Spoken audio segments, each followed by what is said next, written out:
नमस्कार, मैं हूं अनुसया साहू। विश्व साहित्य सेवा संस्थान सिंगापुर की ओर से आप सभी का स्वागत है।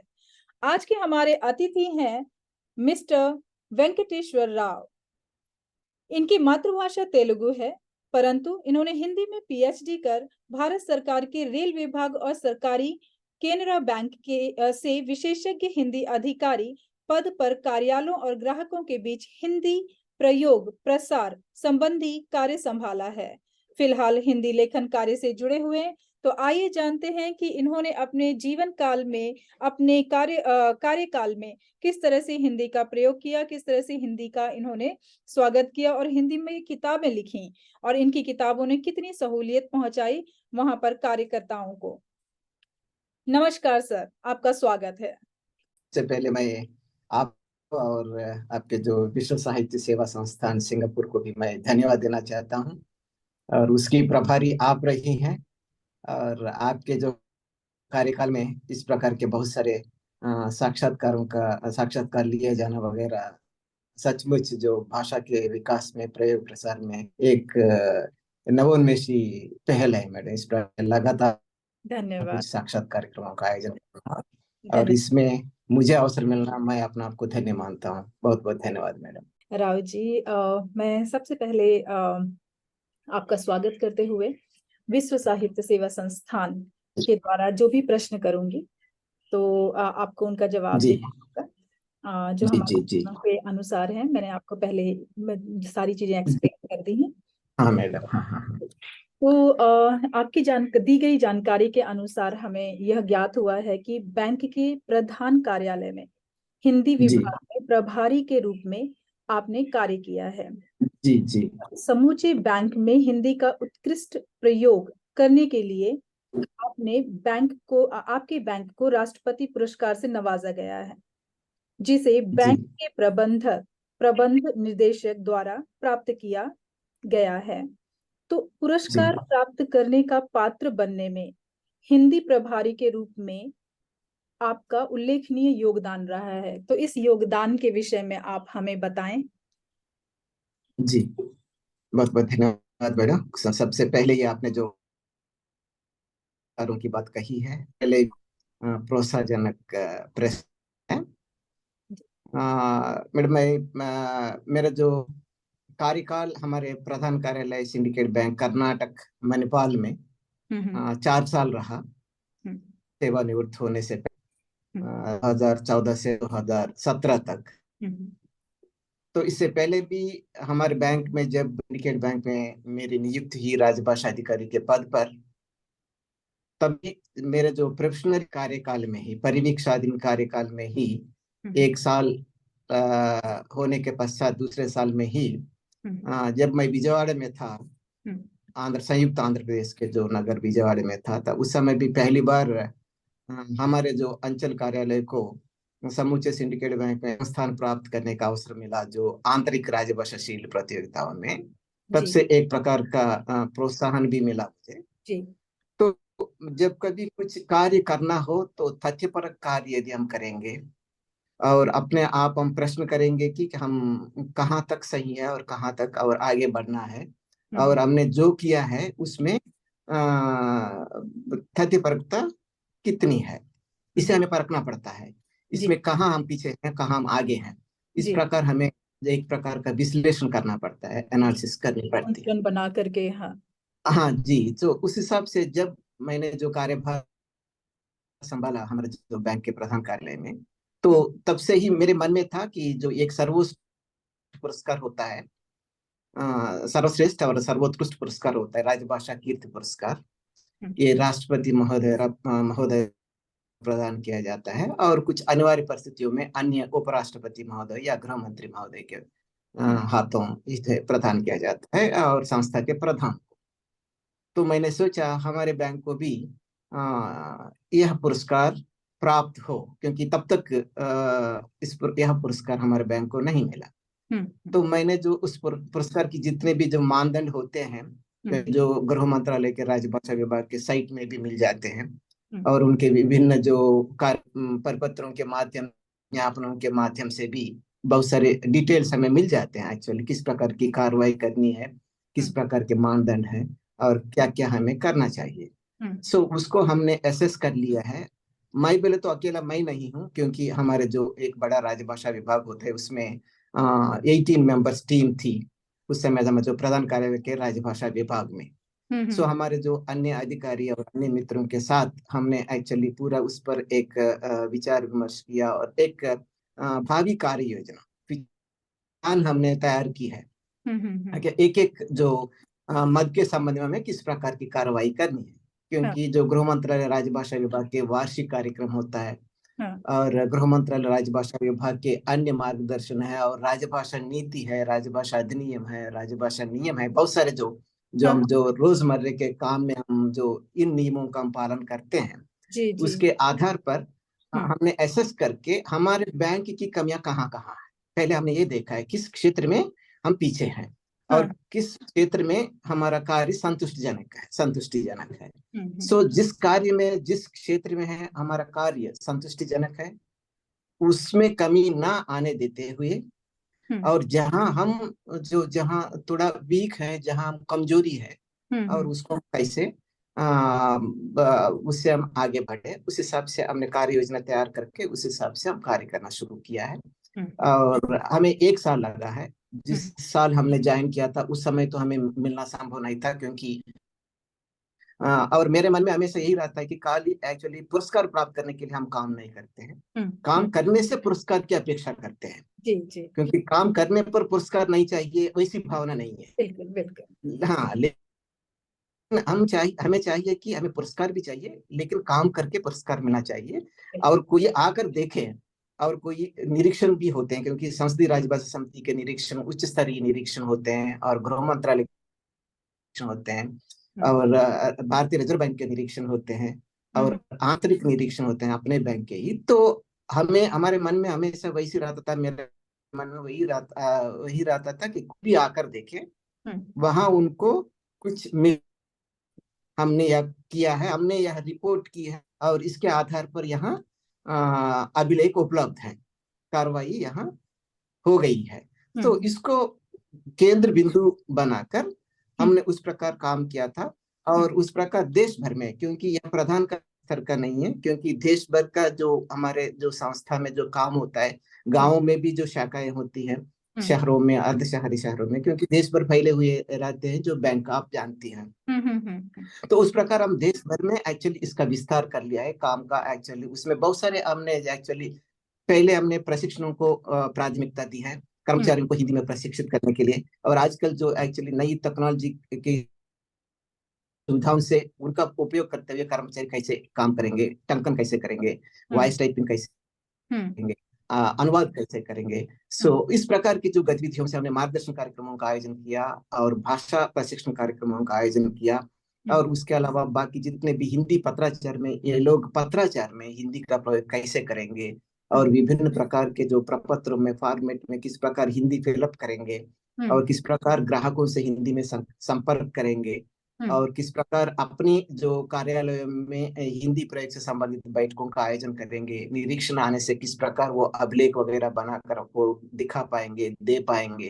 हम्म, और नगर राज्य भाषा कार्यान्वयन समिति हर शहर में होती है, उसमें हमारी बैंक की सहभागिता कैसी हो, और हम्म, हिंदी दिवस से संबंधित किस प्रकार के कार्यक्रमों का आयोजन करना है, गतिविधियों का आयोजन करना है, संगोष्ठियों का आयोजन करना, हम्म, सम्मेलनों का आयोजन करना, हम्म, कार्यशालाओं का आयोजन करना, इस प्रकार जो बहुत सारी गतिविधियों को, क्योंकि जो हिंदी नहीं जानते हैं उनको तो हिंदी सिखाई जाती है गवर्नमेंट पॉलिसी के हिसाब से। हम्म, क्योंकि ये कॉस्मोपॉलिटन जो एनवायरनमेंट की वजह से, और देश भर के ट्रांसफर्स के स्थानांतरण की हम्म, वजह से जो हिंदी मातृभाषा भी हिंदीतर क्षेत्रों में उनका तैनात होता है। हम्म, तो वे लोग हिंदी तो जानते हैं, लेकिन हिंदीतर भाषा नहीं जानते। मान लीजिए हैदराबाद में उनका पोस्टिंग हुआ तो वो तेलुगु से परिचित नहीं होते हैं, उनको समय लग जाता है। तो ऐसे कर्मचारियों के लिए हम क्षेत्रवार, हम्म, आइए प्रांतीय भाषा में बात करें, हम्म, जैसे जो कार्यक्रमों का हमने आयोजन किया, उसकी जो सामग्री तैयार किया, इस प्रकार मैं ये कहना चाहता हूँ मैडम, क्योंकि तो जो ये वार्षिक कार्य आपने कार्यक्रम होने चाहिए। राजभाषा विभाग की, हाँ हाँ हाँ, तो उस जो मदवार हम एक्चुअली कुछ इस प्रकार का कार्यक्रम करते हुए आगे बढ़े हैं। तो हमने जो साल में एक बार हमें रिपोर्ट सबमिट करनी पड़ती है, हाँ, और हमारे जो तिमाही रिपोर्टिंग के आधार पर स्वयं सरकार द्वारा ही जो हम जो हर तिमाही में जो रिपोर्ट सबमिट करते हैं, उसके आधार पर ही वो एसेस कर लेते हैं। जी जी जी इसके लिए अलग से कोई एक रिपोर्ट सबमिट करने की जरूरत भी नहीं है। जी। सो खुद वो हर तिमाही उनके पास रिपोर्ट पहुंच जाती है, सभी बैंकों से, सभी केंद्र सरकार के कार्यालयों से। ये जो बैंकों के लिए नहीं है, केंद्र सरकार के कार्यालयों के लिए अलग से कीर्ति पुरस्कार है, बैंकों के लिए अलग से कीर्ति पुरस्कार है, और केंद्र सरकार के अधीनस्थ कार्यालयों के लिए अलग से कीर्ति पुरस्कार है। सो बैंकों के क्षेत्र में एक 3 पुरस्कार दिए जाते हैं, मान लीजिए इस प्रकार। केंद्र सरकार के कार्यालय के एक 3 इस प्रकार जो पुरस्कार दिए जाते हैं, उसमें हमारे बैंक को जो प्रसन्नता है कि 3 बार हमें पुरस्कार प्राप्त हुए हैं, वो भी जो लगातार। बहुत। क्योंकि हाँ, या कई संस्थाओं को पुरस्कार मिले, अच्छा है, क्योंकि मिलना भी चाहिए। हम्म लेकिन एक गर्व की बात यही है कि क्योंकि हमें हैट्रिक जैसे हम मानते हैं, सो 3 बार प्रथम पुरस्कार प्राप्त करना हमारे लिए एक बड़ी बात हम मानते हैं। अच्छा भी लगता है मैडम ये हमारे कार्यकाल में, क्योंकि जब मैं वहाँ जो राजभाषा के जो प्रभारी था, सो मेरे कार्यकाल में हमारी टीम के सहयोग से और क्या सभी ब्रांच के सहयोग से यह पुरस्कार प्राप्त करने में हमें बहुत सुंदर। इसका अवसर आपका मिला जो है टीम मैडम। वर्क था, आपकी जो मेहनत थी वो रंग लाई, और आप लोग जी जी राष्ट्रपति के द्वारा दिए गए पुरस्कार से सम्मानित हुए। ये अपने आप में एक बहुत ही गौरवान्वित विषय है। और जी जी इसे हासिल करने के लिए कितनी मेहनत की होगी आप लोगों ने, जी यह प्रतिबिंब पूरी तरह से आपकी भाषा में, आपकी बातों में दिखाई देता है। कि आपकी जो हिंदी है इतनी धारा प्रवाह है, और हम सभी भारतीय इस बात से अनभिज्ञ नहीं है कि दक्षिण भारत में हिंदी जानने वालों की संख्या अल्पतम है। और आपके जी जीवन जी में जी। हिंदी ने दस्तक कैसे दी, या कहें किस प्रकार हिंदी ने आपको बांधे रखा, इस रोचक प्रसंग के बारे में दर्शक आपसे जानना चाहेंगे सर। जी जी मैडम, धन्यवाद मैडम। क्योंकि जैसे आपने कहा था, हाँ। दक्षिण भारत में खासकर और उत्तर पश्चिम क्षेत्रों में हम्म जिनकी मातृभाषा हिंदी नहीं है, हम्म साप्ताह हम एक्चुअली जो पढ़कर सीख लेते हैं। हम्म जो भी अन्य भाषा होती है, मातृभाषा बोले तो अपना जाती है, हम्म उसमें कोई विशेष प्रयास करने की जरूरत नहीं। हम्म तो जैसे आपने कहा था, मेरे जहां तक जो मेरा सवाल है हिंदी सीखने हम्म का, हम्म तो जैसे जो शिक्षा नीति के आधार पर हमें 10वीं कक्षा तक जो तेलंगाना में, आंध्र में हिंदी एक विषय के रूप में पढ़ना पड़ता है। जी, वो तो आप चाहे कंपलसरी। ना चाहे, हाँ, जी हाँ, वो चाहे या ना चाहे, कंपलसरी। हाँ हाँ ये कंपलसरी हाँ। रहा है मैडम। हम्म तो 10वीं कक्षा के बाद आपको एक विकल्प दिया जाता है, जब आप +1 में ज्वाइन करेंगे, इंटरमीडिएट में ज्वाइन करेंगे जैसे भी कहते हैं। हम्म तो उस समय एक विकल्प दिया जाता है, उसके बारे में मुझे पता भी नहीं था कि वहाँ विकल्प भी रहता है। हम्म जब हम जो खुद एप्लीकेशन फिलअप करने जा रहे थे, हम्म तो मेरे साथ कोई भी नहीं रहे अपने घर से भी, तो हम्म मैं खुद फिलअप कर रहा था और मेरे दोस्त भी एक रहे, दोनों बैठकर फिलअप कर रहे थे। तो हम कॉलम्स देखते देखते जब हम भरते जा रहे थे, तो एक कॉलम में हमने देखा है कि हिंदी, तेलुगु, अंग्रेजी तो अनिवार्य रहा। सो हम्म विकल्प का कॉलम रहा। तो उसी समय मैंने सोचा कि क्योंकि तेलुगु हमारी मातृभाषा है, तेलुगु तो मैं जानता हूँ ही, हम्म तो फिर गए तेलुगु लेकर इसमें हम प्रवीणता हासिल करने के बजाय हम्म एक दूसरी भाषा हम सीखेंगे, ताकि हम दूसरी भाषा के बारे में भी कुछ जानकारी जी जी। हासिल कर पाए। उस समय ऐसी एक आइडिया आया था, तो हम्म हमने हिंदी लिख डाला है। तो हम्म इस प्रकार जो इंटरमीडिएट में हमने एक विषय के रूप में हिंदी पढ़ लिया। हम्म और उसके बाद जो डिग्री में अपना मैं साइंस स्टूडेंट रहा, तो वहाँ भी हिंदी सेकंड लैंग्वेज के रूप में मैंने लिया है। जी। तो उसके बाद डिग्री भी हो गया हम्म मेरा। जो मैं साइंस स्टूडेंट रहने की वजह से एक्चुअली मेरी जो इच्छा थी कि मैं केमिस्ट्री में एमएससी करूं, जी और अन्यथा एमबीबीएस करूं, जी मेडिसिन करूं। तो जी। मेडिसिन और एमएससी केमिस्ट्री के लिए अप्लाई किया था, एंट्रेंस लिखना पड़ता है उस हाँ समय, हाँ अभी भी है। हाँ हाँ। लेकिन उस समय इतने कॉलेज भी नहीं थे, इतने सीट्स भी अवेलेबिलिटी नहीं थे। Hmm limited famous popular university, Sushma university, Kakatiya university, Andhra university, ऐसे आंध्र प्रदेश। हम्म। तो हमारा कमांड एरिया जो उस्मान यूनिवर्सिटी के अंतर्गत आता है, हमारा जो खम्मम डिस्ट्रिक्ट जो होता है, हम्म बाकी यूनिवर्सिटी हमारे लिए नॉन लोकल बन जाते हैं। हम्म तो मैं जनरली उस्मान यूनिवर्सिटी ही प्रेफर करते हैं लोकल की वजह से। स्थानीयता को ध्यान में रखकर। तो उसमें मैंने एक्चुअली मेडिसिन के लिए, एमएससी केमिस्ट्री के लिए अप्लाई किया था। तो मेरे दोस्त एक पहले ही उस्मान यूनिवर्सिटी में 1 साल सीनियर थे, वो उस्मान यूनिवर्सिटी हॉस्टल में हम काम कर रहे थे, हमारे गांव से ही नजदीक। वो हमारा जो हाई स्कूल मित्र रहा। तो उन्होंने ऐसे एक सुझाव दिया था, क्योंकि एमएससी केमिस्ट्री के लिए भी बहुत डिमांड है और एमबीबीएस के लिए भी बहुत डिमांड है, सीट्स कम है। तो आप एमए हिंदी या एमए फिलोसफी या एमए साइकोलॉजी, जी, इस प्रकार के सब्जेक्ट्स आप आपको जो इंटरेस्टेड है आप एक अप्लाई कर लीजिए। अगर आपको सडनली अगर आपको मान लीजिए एमएससी केमिस्ट्री में सीट नहीं मिल पाता है, मेडिसिन नहीं मिल पाता, तो शायद इसमें मिलने के चांसेस है, क्योंकि इसके लिए कंपटीशन कम रहता है। जी, हाँ, हाँ, तो मुझे भी अच्छा लगा सजेशन। हम्म, ठीक है, हम इसको भी अप्लाई करेंगे। तो उस समय मैंने मैंने चूंकि मैंने हिंदी से सब्जेक्ट रहा डिग्री में, तो एमए हिंदी के लिए अप्लाई किया था। तो जैसा उन्होंने कहा था, केमिस्ट्री में भी नहीं मिला सीट और मेडिसिन में भी नहीं मिला, और एमए हिंदी में सीट डेस्टिनी मिल को कुछ और ही मंजूर था। जी, गया मेरा, क्योंकि ये हमने एक्चुअली सोचा भी नहीं था। इस प्रकार एमए हिंदी से मैं डिग्री भी हासिल करूं। तो तभी एक्चुअली मुझे संतुष्टि नहीं थी जाकर एमए हिंदी में ज्वाइन करूं। लेकिन मन में यही इच्छा थी कि मैं केमिस्ट्री करूं। तो मैं एक्चुअली 2-3 यूनिवर्सिटीज गया था। नैनीताल यूनिवर्सिटी गया था, और मेरठ यूनिवर्सिटी गया था, आगरा यूनिवर्सिटी गया था। उस समय नॉर्थ में, नॉर्थ में एंट्रेंस नहीं था। आपको हमारे आंध्र में एंट्रेंस लिखना जरूरी था।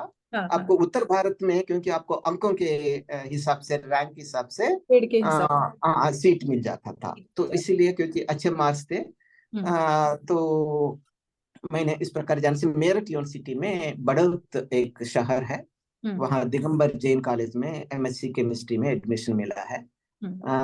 तो मैंने ज्वाइन भी कर लिया है। लेकिन मेरे ख्याल से एक ज्यादा से ज्यादा 10 या 12 दिन था, तो तब तक मुझे लगा कि मैं यहाँ के जो वातावरण भी मुझे, मतलब जो पहली बार गया था नॉर्थ मैं में कहीं भी, आना अपने आप में जी, एक बहुत बड़ा चैलेंज हो जाता है। चैलेंज हो जाता है। और कोई भी नहीं थे मेरे साथ, मैं अकेले गया था उस यूनिवर्सिटी में। मेरे साथ हमारे जो स्कूल के मित्र भी कोई भी नहीं थे, कॉलेज के मित्र भी कोई भी नहीं थे। वहाँ का रहन सहन, हाँ, भोजन पानी, हाँ, रहन हर चीज सहन, को जी, डाइजेस्ट करना थोड़ा काफी डिफिकल्ट होता है। हाँ, थोड़ा काफी दिक्कत हुई और होम सिक जैसा लगा। जी, और रोटी खा नहीं पाया, समोसा खा नहीं पाया। अच्छा, चाय तो बहुत अच्छी लगी वहाँ की, चिकनाहट की चाय।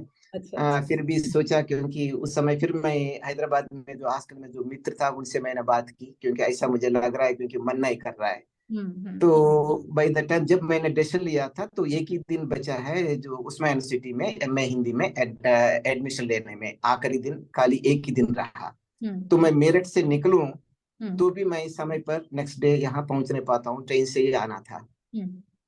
तो मैं उनसे ऐसी कहा था, क्योंकि अगर हो पाए तो मैं आकर एमए हिंदी में ही ज्वाइन कर लूंगा, क्या करें, लेकिन मैं तो समय पर पहुंच नहीं पाऊंगा। तो उन्होंने कहा, क्योंकि मैं एक बार हिंदी डिपार्टमेंट जाके हेड ऑफ डिपार्टमेंट से बात करूंगा, सिचुएशन बताऊंगा, इस आप बाहर हैं, समय पर नहीं पहुंच पा रहे हैं, कुछ रीजन बता के, because of any travel delay जो हाँ भी हाँ, हो। ताकि समहाउ एडमिशन तो मिल वैसे जाए। सुबह, हाँ, हाँ, हाँ, क्योंकि वो एक्चुअली एटलीस्ट वो रह पाए सीट। जी, तो सुबह गए थे, शायद राम कुमार खंडेलवाल जी थे उस समय, professor and head Hindi department Usman university के। पता नहीं भगवान ने, क्योंकि किस प्रकार की जो सोच उनके मन में भी जी, जी, रखी थी। ऐसा कर तो जब सकता इन्होंने जो सिचुएशन, हाँ जी, सिचुएशन बताया था, कैसे ऐसे जो अचानक उनका जो बीच में अटक गए थे, है। हाँ, क्योंकि 5 बजे के अंदर आना संभव नहीं लग रहा है। हाँ, हाँ, तो आज अगर आज शाम तक आने पर भी आपके पास आकर मिलेंगे, नहीं नहीं तो कल सुबह तो पक्का आपके पास आएंगे। हाँ, हाँ, उन्होंने, पता जनरली ऐसा नहीं होता है, मानते भी नहीं है, क्योंकि हाँ, हाँ, वेटिंग हाँ, लिस्ट हाँ, में और भी लोग हैं। जी, जी, अगर हम एडमिशन ना ले पाने हाँ, पर हाँ, भी तो दूसरों को दे सकते हैं। बिल्कुल, बिल्कुल, फिर भी पता नहीं, उन्होंने एक्सेप्ट कर लिया। उन्होंने कहा था, आप जो जितने भी आपके जो सर्टिफिकेट, जीरोक्स कॉपीज मेरे फ्रेंड के पास है, हम्म, जीरोक्स कॉपीज उन्होंने दे दिया मेरे। हम्म, और उन्हें कहा था, कल सुबह आते ही फीस भर के ओरिजिनल सर्टिफिकेट सौंपना उनको कहिए। ऐसा हो गया पुलिस था। सारे तो सबमिट करवा लिए पहले से ही। हाँ, जी, जी, जी, तो हमने वो भी सोचा नहीं था, तो आकर मैंने फीस वगैरह भर के एडमिशन तो ले दोस्त लिया। ने आपके लिए काफी कुछ किया। जी, ये बहुत कुछ किया है मैडम, उनको हमेशा मैं याद रखता हूँ जी, जब के कुछ होने से। इस प्रकार हो गया मैडम मेरा, क्योंकि मैंने जो नहीं चाहा, वास्तव में हिंदी तो इंटरेस्ट है, वैसे हम्म, हिंदी सीखने में मुझे कोई इस प्रकार कोई ऐतराज नहीं है हिंदी जानने में, हिंदी भाषा को पढ़ने में, क्योंकि वो तो मन में इंटरेस्टेड ही था, लेकिन मेन गोल था हम्म। एमएस करूं या मेडिसिन अच्छा, करूं। एक बात मैं आपसे जानना चाहती हूँ कि जैसे जब आप हिंदी सब्जेक्ट ले रहे थे, तो आपके जी। इर्द गिर्द के जो लोग थे, जैसे आपके फैमिली के या आपके माता पिता या आपके जो आपको गाइड करते हों, आपको जानते हों कि आप मतलब बहुत अच्छे हैं पढ़ाई में, आपके ग्रेड्स बहुत अच्छे आए, तो उनका रिएक्शन क्या था जब उन्होंने ये जाना कि आपने हिंदी ली है? मैडम, सही सवाल, क्योंकि मेरे जो बड़े भाई और दूसरे भाई टीचर्स रहे हैं। लेकिन जब मैं फॉर्म फिलअप कर रहा था उनको भी पता नहीं था, क्योंकि हम्म वो दूसरे जो गांव में जो नौकरी किया करते थे। हम्म सो जब जो उनको पता था कि मुझे एमएससी में सीट नहीं मिला, हम्म एमबीबीएस में नहीं मिला, और उनको ये भी पता था कि मैंने एमए हिंदी के लिए भी अप्लाई, बाद में उनको बताया था हम्म एमए हिंदी में सीट मिला। हम्म तो ऐसे मैं ज्वाइन कर रहा हूँ अगले साल, फिर मैं एमएस केमिस्ट्री के लिए कोशिश करूंगा।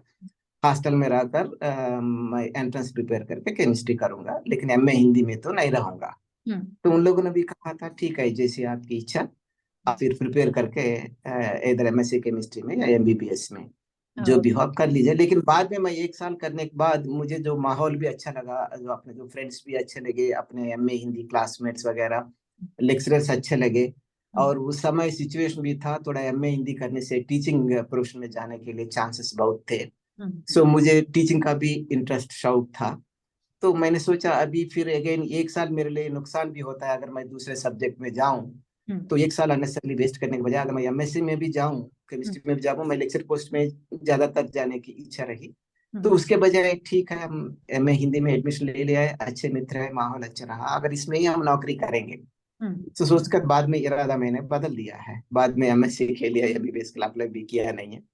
और इत्तेफाक से एमए हिंदी होने के बाद एमफिल में भी सीट मिला है, हम्म। और उसके बाद पीएचडी एडमिशन भी मिला है। तो इस प्रकार मेरे जो आखिरी पड़ाव तक मुझे जाने के लिए मौका मिला है मैं। तो हिंदी भाषा करने के बाद भी मतलब रोजगार के काफी सारे चांसेस होते हैं, ऐसा नहीं है कि हाँ। हिंदी लैंग्वेज लेने से या एमए करने से रोजगार के चांसेस बंद नहीं। हैं। बस इंटरेस्ट की नहीं। बात है कि अगर आप उसमें अपने आप को एक्सप्लोर करते हैं जी और जी जी। हाँ, तो आप बिल्कुल मैडम, क्योंकि बहुत सारे। आपने सही कहा। हाँ, क्योंकि एमए हिंदी करने, हिंदी में हिंदी करने से, हिंदी से हम कुछ करने से हम्म रोजगार के अवसर बहुत सारे हैं। अभी एक लोगों में एक प्रकार की ऐसी एक भावना है कि हम एमए धारणा है। करने से, हाँ, हाँ एक धारणा है कि क्योंकि जिस प्रकार हम दूसरे सब्जेक्ट्स इंजीनियरिंग करेंगे या दूसरे हाँ सब्जेक्ट्स करेंगे, जिस प्रकार चांसेस हिंदी हाँ से कम हो सकता है, उनकी तुलना में कम ही होंगे, इसमें कोई हाँ हम दो राय नहीं हाँ। है।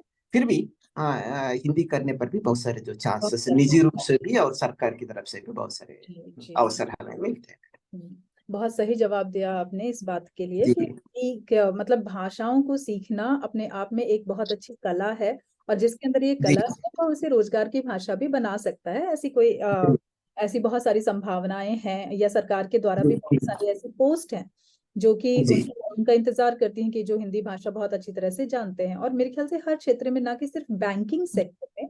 तो मैं आपसे अब अगला सवाल पूछना चाहूंगी कि संपूर्ण हिंदुस्तान में यदि हिंदी राजकाज की भाषा है, जैसा कि आपने बताया कि पूरे सिस्टम में जो है वो हिंदी भाषा का इस्तेमाल करते हैं राजकाज के लिए, तो जी। व्यापार की भी भाषा है, राइट? तो इसे राष्ट्रीय भाषा तक ना पहुंच पाने का कारण आप किसे मानते हैं? आपके विचार जानना चाहेंगे। जी जी मैडम, ये अच्छा सवाल है और क्लिष्ट सवाल भी है। जी देखिए मैडम, एक्चुअली भाषा एक नाजुक समस्या होती है। जी क्योंकि हर व्यक्ति अपनी भाषा से प्यार करता है, जी और अपनी भाषा में सब कुछ होने के लिए उनका विचार रहता है। हम्म तो जब जो भारत का सवाल है, यह बहु भाषाई क्षेत्र है, हम्म और भारत में कई राज्य हैं, कई प्रांत हैं, कई क्षेत्रीय भाषाएं यहाँ प्रचलित हैं, हम्म और एक एक क्षेत्र की मातृभाषा एक एक अलग अलग है। हम्म तो जब हमें जो आजादी मिलने से पहले भी, जब आजादी आजादी की लड़ाई लड़ रहे थे, हम्म तो उस समय भी जो समूचे भारत को एक सूत्र में बांध रखने में हम्म हिंदी और उर्दू का असर ज्यादा रहा है।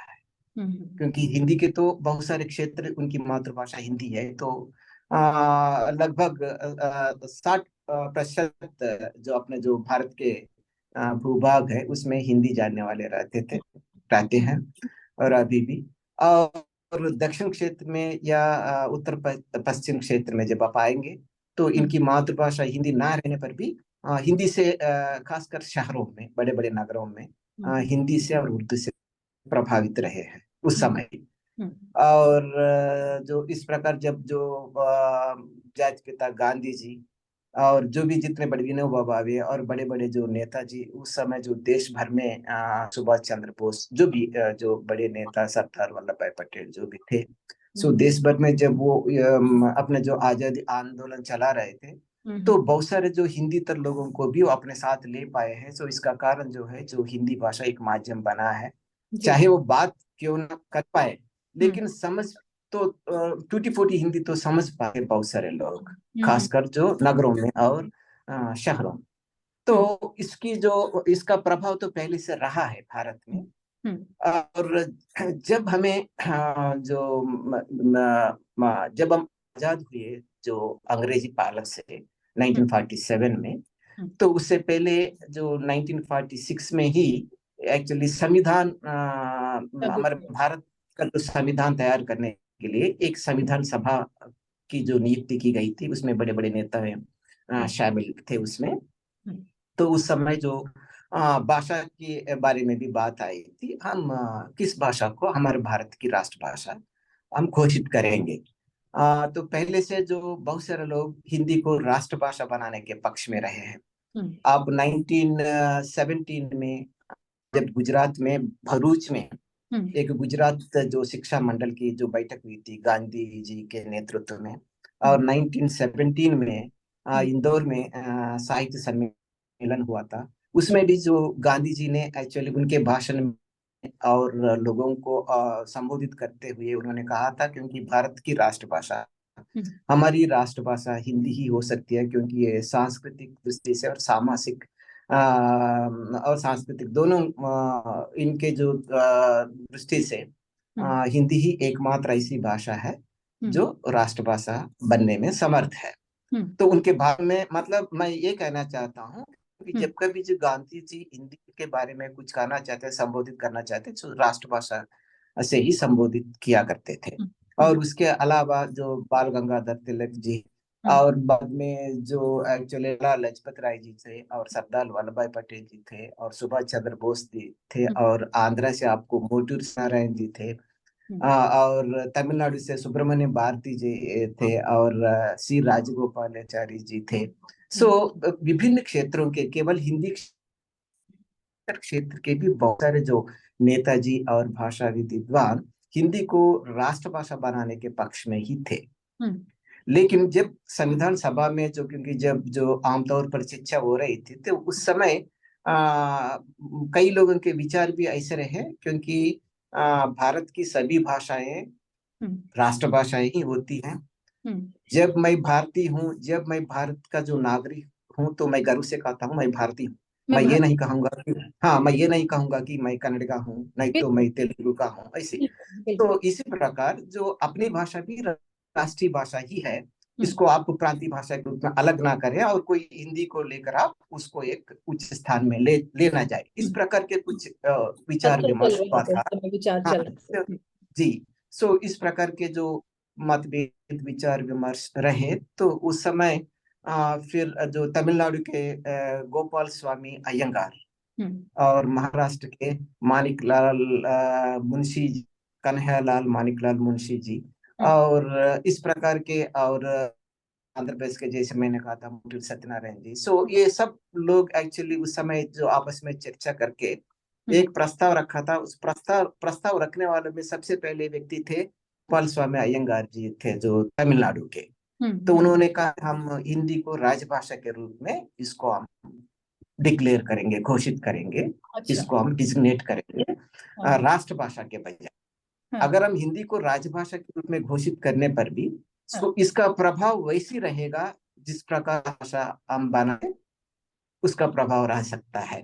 क्योंकि इसका मतलब उनके जो उस जो सभा का जो कहने का मतलब यही था, क्योंकि कुछ लोग के बीच में यही थे हम्म कि हम्म जब हम राजभाषा बनाएंगे तो ये केंद्र सरकार के कार्यालय में सो इसका तो कार्यान्वयन तो होता ही है, हम्म लेकिन ज्यादातर जो पहले जो राजभाषा के जो व्यापक जो अर्थ जिनको जो पता नहीं चलता, हम्म उनके मन में यही रहता है कि राजभाषा बोल केवल राजकाज की भाषा है, हाँ हाँ हाँ केवल कार्यालय में काम करने वाली भाषा है। राजा बोले तो हाँ हाँ राजा बोले तो किंग है, किंग की भाषा जो एक्चुअली जो उनके जो किंगडम में किंगडम जो में भी जो कार्यकलाप होते हैं जो किंगडम की भाषा होती है, लेकिन गवर्नमेंट राज जॉब की के लिए तो भाषा। सभी अप्लाई करते हैं, हर क्षेत्र के हर केंद्र के लोग गवर्नमेंट जॉब के लिए अप्लाई करते हैं।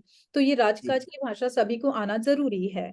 तो जैसे जी आपने बताया कि P1 से लेकर 10th तक मतलब कंपलसरी की गई थी वो भाषा, ताकि सभी लोग जब वो गवर्नमेंट जॉब के लिए अप्लाई करें या पहुंचे तो उनको वो भाषा आ रही हो, क्योंकि राजकाज की भाषा ही हिंदी है।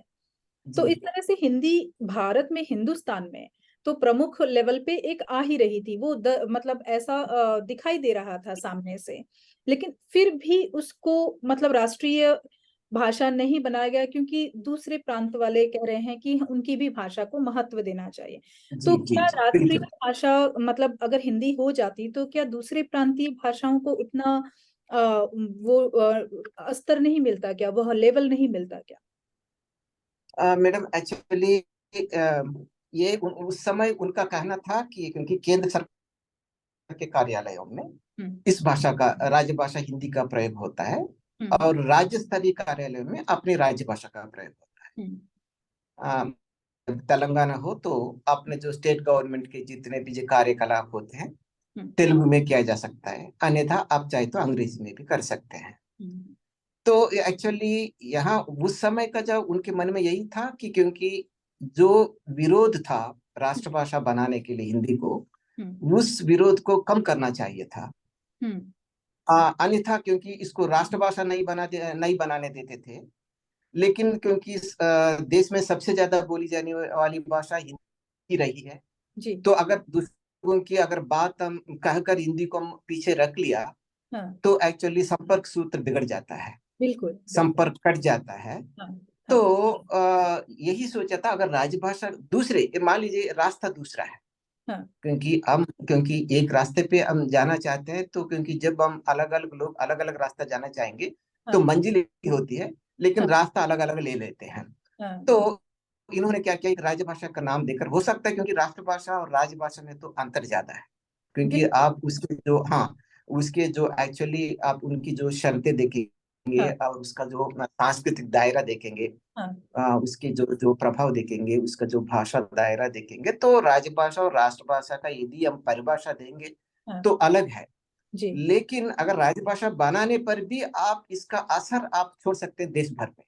हम्म हम्म राज्यों का तो उनको स्वतंत्रता दी गई है कि आप अपनी भाषा में जो भी चाहे तो आप कर सकते हैं, लेकिन केंद्र सरकार के जितने भी जो कार्यालय आपके राज्य में होंगे हम्म उनमें हिंदी का ही बोला बाला रहेगा, हिंदी का ही कार्यवाह रहेगा, लेकिन अंग्रेजी का भी कार्य चलता रहेगा। अंग्रेजी तो ऐसा मैं है इस कि पर इंटरनेशनल हाँ लैंग्वेज है। बोले। अंग्रेजी तो ऐसा है कि इंटरनेशनल लैंग्वेज है, मतलब ऐसी बनी हुई कि हर हर भाषा, हर देश को एक ऐसी लैंग्वेज आनी चाहिए जिसमें कि कम्युनिकेशन हो सके और वो एक माध्यम बन सके चीजों को समझने का। तो जी जी जी अंग्रेजी के बाद जब एक भारत की बात आती है कि भारत के सभी लोग कैसे कनेक्ट हो सकते हैं, मानिए हम अंग्रेजी को एक तरफ कर देते हैं, मतलब और हाँ, जी फिर जी अंग्रेजी के नीचे जो भारत की एक भाषा है वो हिंदी है। जी मतलब हिंदी को एक ऊपर लेयर में रख के हिंदुस्तान, जैसे कि हम हिंदुस्तान कहते हैं, हिंद महासागर, हिंदू और ये सारी चीजें जी जी जी बिल्कुल, मतलब या ये सब हाँ, नाम से ही जी। स्पष्ट होता है कि हाँ, हिंद, या तो हिंदी इसमें ही मतलब आपको हिंदुस्तान हिंदू की भाषा होगी जी। तो ऐसा सभी बिल्कुल बिल्कुल। समझते हैं, और जब उन्हें ये पता चलता है कि नहीं, ऐसा नहीं है, कुछ अलग है, बिल्कुल बिल्कुल, या तो वो थोड़ी सी जब आप हिंदुस्तान। मिसकम्युनिकेशन कहीं ना कहीं दिमाग के अंदर क्रिएट होती है और वो रिलेट नहीं हो पाता है। तो इसलिए मुझे ऐसे लगता है कि ये मेरा अपना विचार है कि जी इस पर जी विचार देना सही। चाहिए सरकार को, और जोर देना चाहिए कि जो चीज है, मतलब विरोध उस चीज का करे कि जो सार्थक हो। बिना सार्थकता की विरोध करना ये मतलब कोई मतलब नहीं रखता, कोई अर्थ नहीं रहता इस चीज का। तो सही कहा। मतलब हमारी कोशिश यही होगी ना कि ना, हिंदी को बिल्कुल सही राजभाषा विचार की है जगह मैडम। पे राष्ट्रभाषा बनाया जाए और 10वीं तक कंपलसरी कर दिया जाए सभी को सीखने के लिए, क्योंकि उसका एक हाँ सम्मान बढ़ बिल्कुल। जाता है। और हिंदुस्तान से बिल्कुल जुड़ा हुआ, जैसे हम राष्ट्रगीत भी गाते हैं तो हिंदी में गाते हैं। हिंदी में कहीं पर गाते भी आप हैं। देखें, खेलकूद के क्षेत्र में हो चाहे जहां पर भी, जब हमारा राष्ट्रगीत गाया जाता है तो वो हिंदी में गाया जाता है। जी जी जी। तो जब जब हम या हाँ, तो जब उसे हम हिंदी में गा रहे हैं तो इसका अर्थ है कि हिंदी हमारी जो है वो राष्ट्रीय भाषा है, हिंदुस्तान से निकल कर आती है। जी जी। तो जी, उसको उसका उसका उसका मूल्य ही अलग है। हाँ, उसको अपना अधिकार मिलना चाहिए, मुझे मेरे विचार से। ना, आपके सही विचार है, क्योंकि अंतरराष्ट्रीय स्तर पर भी हमें देखना पड़ता है। जी जी राष्ट्रीय स्तर एक बात है और अंतरराष्ट्रीय स्तर एक बात है। जी जब आप जो भारत से जब आप मान लीजिए कहीं आप अमेरिका जाएंगे, नहीं तो यूके जाएंगे, तो वहां हम क्या कहेंगे? मैं भारतीय हूँ कहूंगा। अगर जी। मैं ही जाऊंगा खुद, हाँ आई हाँ। एम इंडियन बोलेंगे, लेकिन आई एम आंध्राइट या आई एम नहीं नहीं कर्नाटक, नहीं, ऐसा नहीं कहेंगे, सही क्योंकि बात। वहां तो हम समग्र रूप से देखेंगे, हमारे ये देश की भारत बात। को रिप्रेजेंट करते हैं, सही बात। हाँ, हाँ, रिप्रेजेंट भारत। राष्ट्र की बात होती है।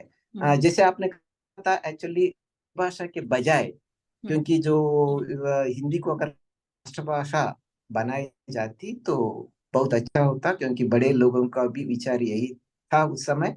हम्म और जहाँ तक मैं हूँ, राष्ट्रपिता गांधी जी ने यह सोचा भी नहीं होगा कि हिंदी को राष्ट्रभाषा के बजाय राजभाषा बनाई जाती। जी, वो सब कहीं क्योंकि कहीं उनके कार्यकाल कॉम्प्रोमाइज में के तो वजह से या उन्होंने फिर प्रजा शब्द। विरोध की वजह से। हाँ जी जी। तो हाँ। जैसे आपने जो आपके मन में विचार रहा, इसको राष्ट्रभाषा बनाने से ही अच्छा रहता, लेकिन मैडम या हम्म, आना ही चाहिए इसमें, क्योंकि उस समय की सिचुएशन कुछ अलग हो सकती थी, क्योंकि अभी तो 75 साल हो गए हैं, बहुत बिल्कुल सारा अंतराल है। बिल्कुल। और लोगों में चेतना आ गई है, जी, और पढ़ने वालों की संख्या बढ़ गई है, बढ़ गई। साक्षरता बढ़ गई है, जी और हिंदी से बहुत सारे लोग परिचित हो गए हैं। जी सामाजिक माध्यमों का प्रभाव है, बिल्कुल सिनेमा का प्रभाव है, सीरियल्स का प्रभाव है, बिल्कुल और मल्टीनेशनल कंपनीज का प्रभाव है। तो बिल्कुल। इस प्रकार आप चाहे ना चाहे, क्योंकि जरूरत के आधार पर एक्चुअली हिंदी ही नहीं, बहुत सारे अन्य भाषाएं भी सीखने के लिए हाँ, अब बच्चे आगे आ रहे हैं। आगे आ आप रहे हैं। कहें या ना कहें, जी आगे जी। आ रहे हैं, हम सीख पा रहे हैं। क्योंकि कभी कभी लगता है कि क्योंकि मेरा बेटा तो हिंदी तो पढ़ा ही नहीं, लेकिन वो हिंदी में बात कर रहा है, हम्म। तो उसको हिंदी कौन सिखाया है? क्योंकि समाज ने उसको हिंदी सिखाया, क्योंकि उनके दोस्तों ने हिंदी सिखाया है, और बिल्कुल सिनेमा ने हिंदी सिखाई है। तो बिल्कुल इस प्रकार अपने आप हिंदी सीख पा रहे हैं। बिल्कुल। तो इस स्थिति में एक बार फिर अगेन जो सिचुएशन को करें, जायजा लें, सर्वेक्षण करें, कुछ समितियों की नियुक्ति करें। हम्म। इससे पहले राजभाषा आयोग का भी 1955 में गठन किया गया था, जी क्योंकि भारत में सर्वे करने के लिए जी जी जी। हिंदी की स्थिति कैसी रही है, और कार्यालय में हिंदी के में काम करने के लिए लोग सक्षम है या नहीं। हम्म दक्षिण भारत के लोग खासकर हिंदी सीख पा रहे हैं, सक्षम है काम करने के लिए नहीं, हम्म। राजभाषा आयोग का भी गठन किया गया था। अच्छा और अच्छा। उसकी रिपोर्ट के आधार पर फिर 1959 में संसदीय राजभाषा समिति का गठन किया गया था। उसकी हम्म समीक्षा की गई थी राजभाषा आयोग की जो रिपोर्ट को। हम्म और उसके आधार पर राष्ट्रपति महोदय को संसदीय राजभाषा समिति ने एक जो समीक्षा रिपोर्ट प्रस्तुत की थी, उस पर फिर अगेन कुछ राष्ट्रपति महोदय ने कुछ आदेश जारी किए, जी जी। हिंदी के प्रचार प्रसार में, हिंदी के प्रशिक्षण के संबंध में जो भी हो। हम्म।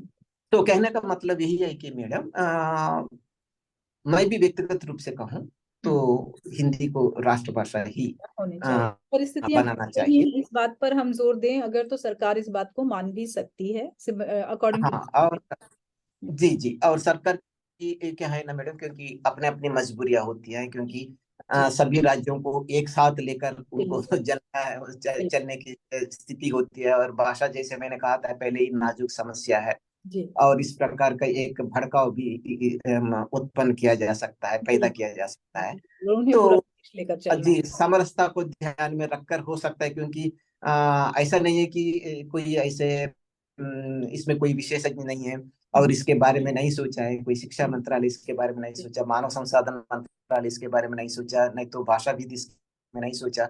अभी भी भारत में भी वैश्विक हिंदी सम्मेलन मुंबई में एक ऐसे आपकी संस्था जैसे एक संस्था है, हाँ और भी बहुत सारी संस्थाएं हैं, हाँ। और हिंदी को राष्ट्रभाषा बनाने के लिए हम्म, द्वारा आंदोलन चलाए जा रहे हैं।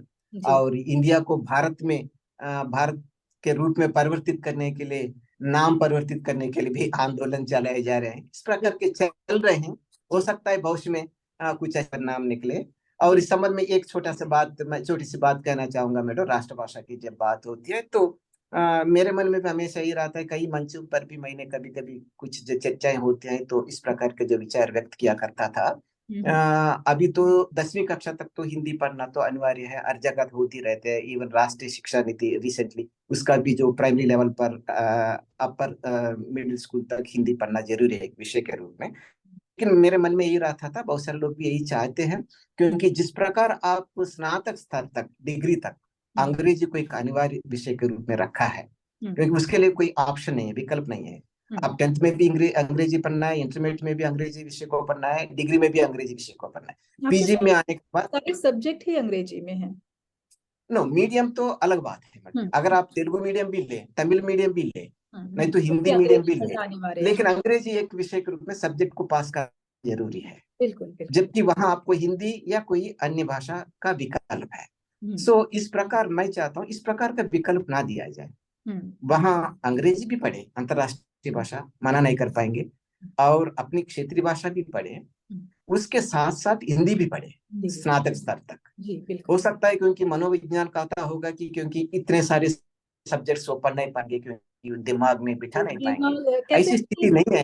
बच्चे का दिमाग इतनी बड़ी मशीन होती है सर कि वो बहुत सारी चीजें, मतलब 36 भाषाएं अगर हैं तो बच्चा अगर 36 भाषाएं सिखाई जाए तो बच्चा सीख सकता है। तो अब अगर सही कहा मैडम। हाँ, उसके भविष्य के लिए मतलब जो चल रहा है तो उसे सिखाने में कोई हर्ज वाली बात नहीं है ऐसी। और सीख भी लेते हैं, बच्चे सीख भी जाते हैं अपने इन्वायरमेंट से, जैसे दोस्त मिलते हैं उन्हें। अब जैसे मराठी, मेरा जो एजुकेशन है वो महाराष्ट्र से हुआ है, तो वहां पर भी मराठी कंपलसरी थी हमें P1 आपकी से। मातृभाषा हिंदी है ना मैडम? हमारी मातृभाषा हिंदी है, तो हिंदी भी थी, मराठी, तो हमने मराठी भी सीखी और हिंदी भी सीखी और अंग्रेजी भी सीखी।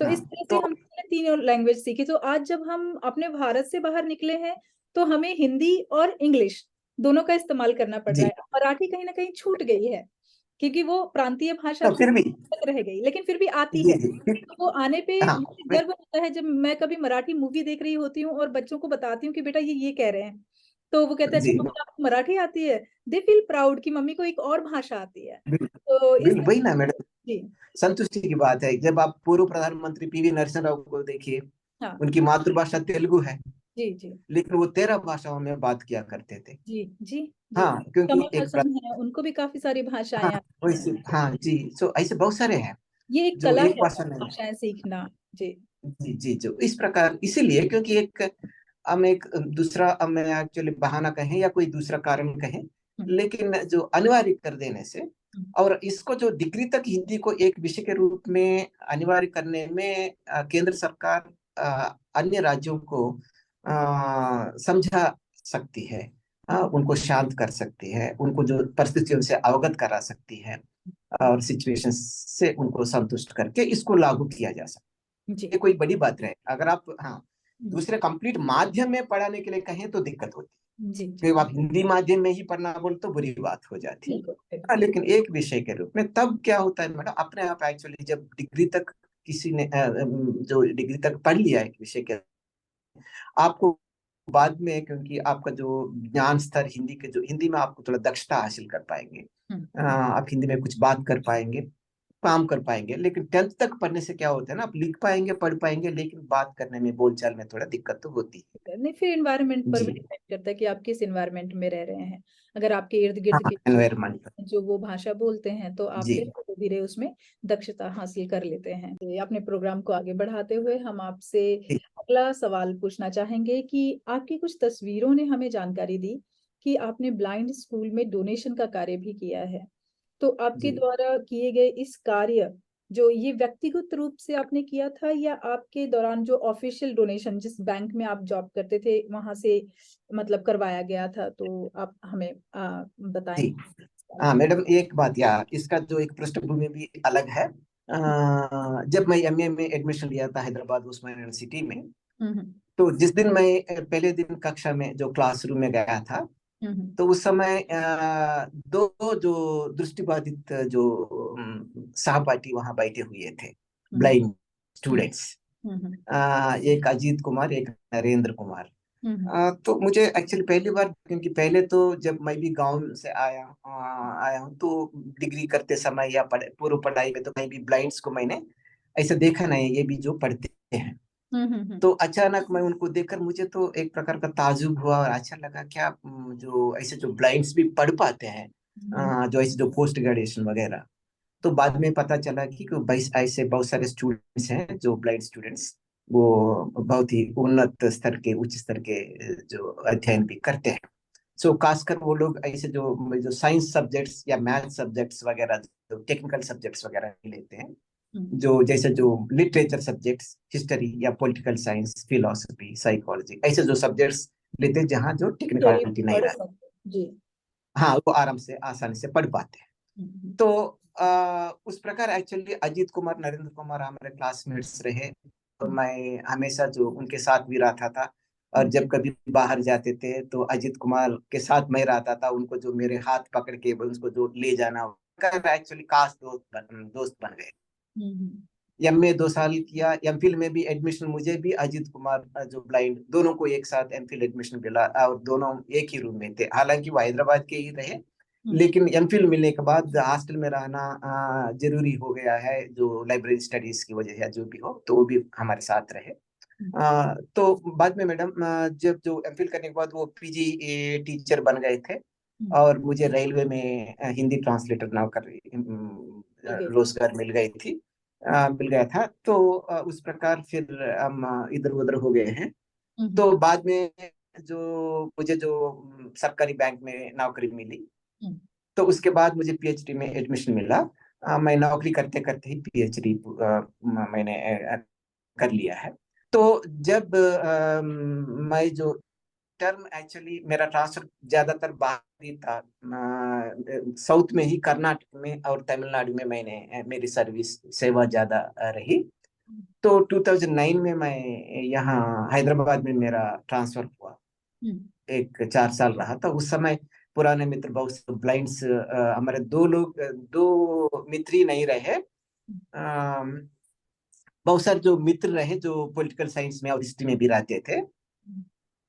तो बहुत सारे मित्र यहाँ मिले थे। तो फिर मैं एक बार हमने सोचा, क्योंकि हमारे जो नेशनलाइज बैंक्स में, सेंट्रल गवर्नमेंट इंस्टीट्यूशंस में सीएसआर, कारपोरेट सोशल रेस्पॉन्सिबिलिटी, हम्म, सामाजिक नैगम सामाजिक उत्तरदायित्व, हम्म, उसके तहत हम एक्चुअली कुछ जानकारी जो उपाय अपना सकते हैं और कुछ लोगों को मदद की जा सकती है।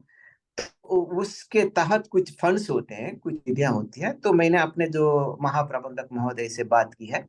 जैसे हम जो बहुत सारी संस्थाओं को हम कुछ डोनेशन वगैरह देते रहते हैं, तो यहाँ एक ब्लाइंड स्कूल भी है। हम्म, क्यों ना एक बार हम हाई स्कूल है तो वहाँ कुछ कॉम्पिटिशन्स वगैरह हम कंडक्ट करके, हम्म, उनको कुछ प्राइजेस वगैरह अनाउंस करके, और कुछ चीजें उनको हम डोनेट करेंगे उनके रिक्वायरमेंट के ठीक। हिसाब से। तो उन्होंने उनको भी अच्छा लगा मेरा सुझाव। तो उन्होंने कहा कर लो, और उनको क्या चाहिए वो पता कर लीजिए। तो फिर मैं और एक पब्लिक रिलेशन ऑफिसर दोनों हम्म, वहाँ गए थे।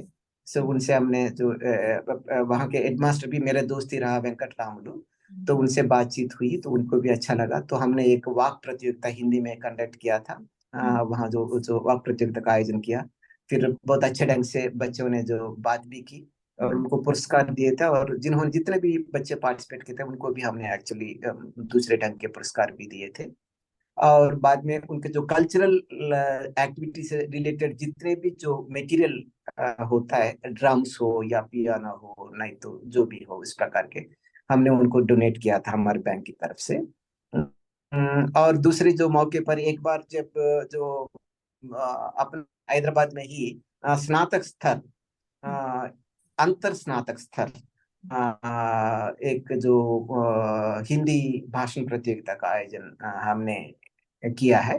तो हम्म, उसमें कुछ कल्चरल प्रोग्राम्स की व्यवस्था हमने की। तो उस समय भी फिर अगेन मैंने सजेस्ट किया था, जो हैदराबाद में एक एसोसिएशन ब्लाइंड्स का रहा है, हम्म, जो सांस्कृतिक कार्यक्रम भी करते रहते हैं। तो हम्म, उनके जो टीम को हमने लिया, और बहुत अच्छे प्रोग्राम जो म्यूजिक के साथ बहुत अच्छे अच्छे गाने पेश किए थे वगैरह। तो हम्म, उस भी फिर हमारे बैंक की तरफ से हमने कुछ उनको कुछ क्या कहेंगे, कुछ सहयोग राशि भी हो, हमने कुछ स्पॉन्सर किया था। तो पूरा तो ऑफिस। इस प्रकार जी, इस प्रकार कुछ मैं कोशिश की है। और जब मैं हेड ऑफिस मनपाल में गया था, तो मैं अपने ब्लाइंड्स के साथ जो लगाव रहा है, तो वहां भी जो हिंदी दिवस के दिन कर्नाटक के जो ब्लाइंड एसोसिएशन के जो सांस्कृतिक जो मंडली रही है, मंडल रहा है, सो उनको हमने इनवाइट करके उनसे कुछ प्रोग्राम्स लेके उनको हमने सम्मानित किया था। और बहुत अच्छा लगा इस प्रकार के। और हाल ही पिछले माह ही जनवरी फर्स्ट वीक में ही, मैं तो रिटायर हो चुका हूँ, जनवरी फर्स्ट वीक में जब मेरे बड़े बेटे की बेटी पोती, उनका जो पहला जन्मदिन रहा जो 1 जनवरी को, तो उस समय फिर अगेन हम ब्लाइंड स्कूल में जाके अपने घर की तरफ से ही हमने कुछ ब्लैंकेट्स वगैरह हम डोनेट किए थे। तो इस प्रकार जस्ट हमें लगा कि एक्चुअली अटैचमेंट उनके साथ रहने में थोड़ा अच्छा बहुत लगता है। सुंदर गतिविधियां आपने जो बताया, और इसे प्रमोट करना चाहिए, लोगों को आपसे सीख लेनी चाहिए कि हम इस प्रकार डोनेशन कर सकते हैं, और जो आप बहुत अच्छा है कुछ समाज। जी। जी कुछ सेवा कर सकते हैं जहां तक हो सके, हाँ जहां तक हो ईश्वर ने सके। आपको दिया है तो आप देना सीखें।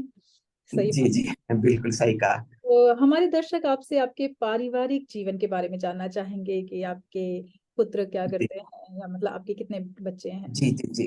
मैडम, मैं एक छोटा सा गांव से आया हूँ, क्योंकि अभी भी वहाँ जो सरकारी जो रवाना की सुविधा नहीं है, गांव में अभी भी बस पहुंचती नहीं है। अच्छा।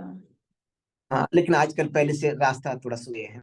हाँ हाँ। और कभी कभी हम दूसरे शहर से कुछ ऑटो वगैरह हम लेकर जा सकते हैं, पहले तो वो भी नहीं होता था। तो पैदल। और हाँ, 6 किलोमीटर हम पैदल जाना पड़ता था, हम स्वयं खुद पैदल गए थे बस में वगैरह हम्म, पकने के लिए। और 5वीं कक्षा तक ही, पहले जब पढ़ रहा था प्राइमरी स्कूल थी, बाद में 7th तक उसको बढ़ा दिया गया है। अब हम्म, भी 7th तक ही है, हाई स्कूल नहीं है, हम बगल के कुछ पैदल जाके जाना पड़ता है 4 किलोमीटर।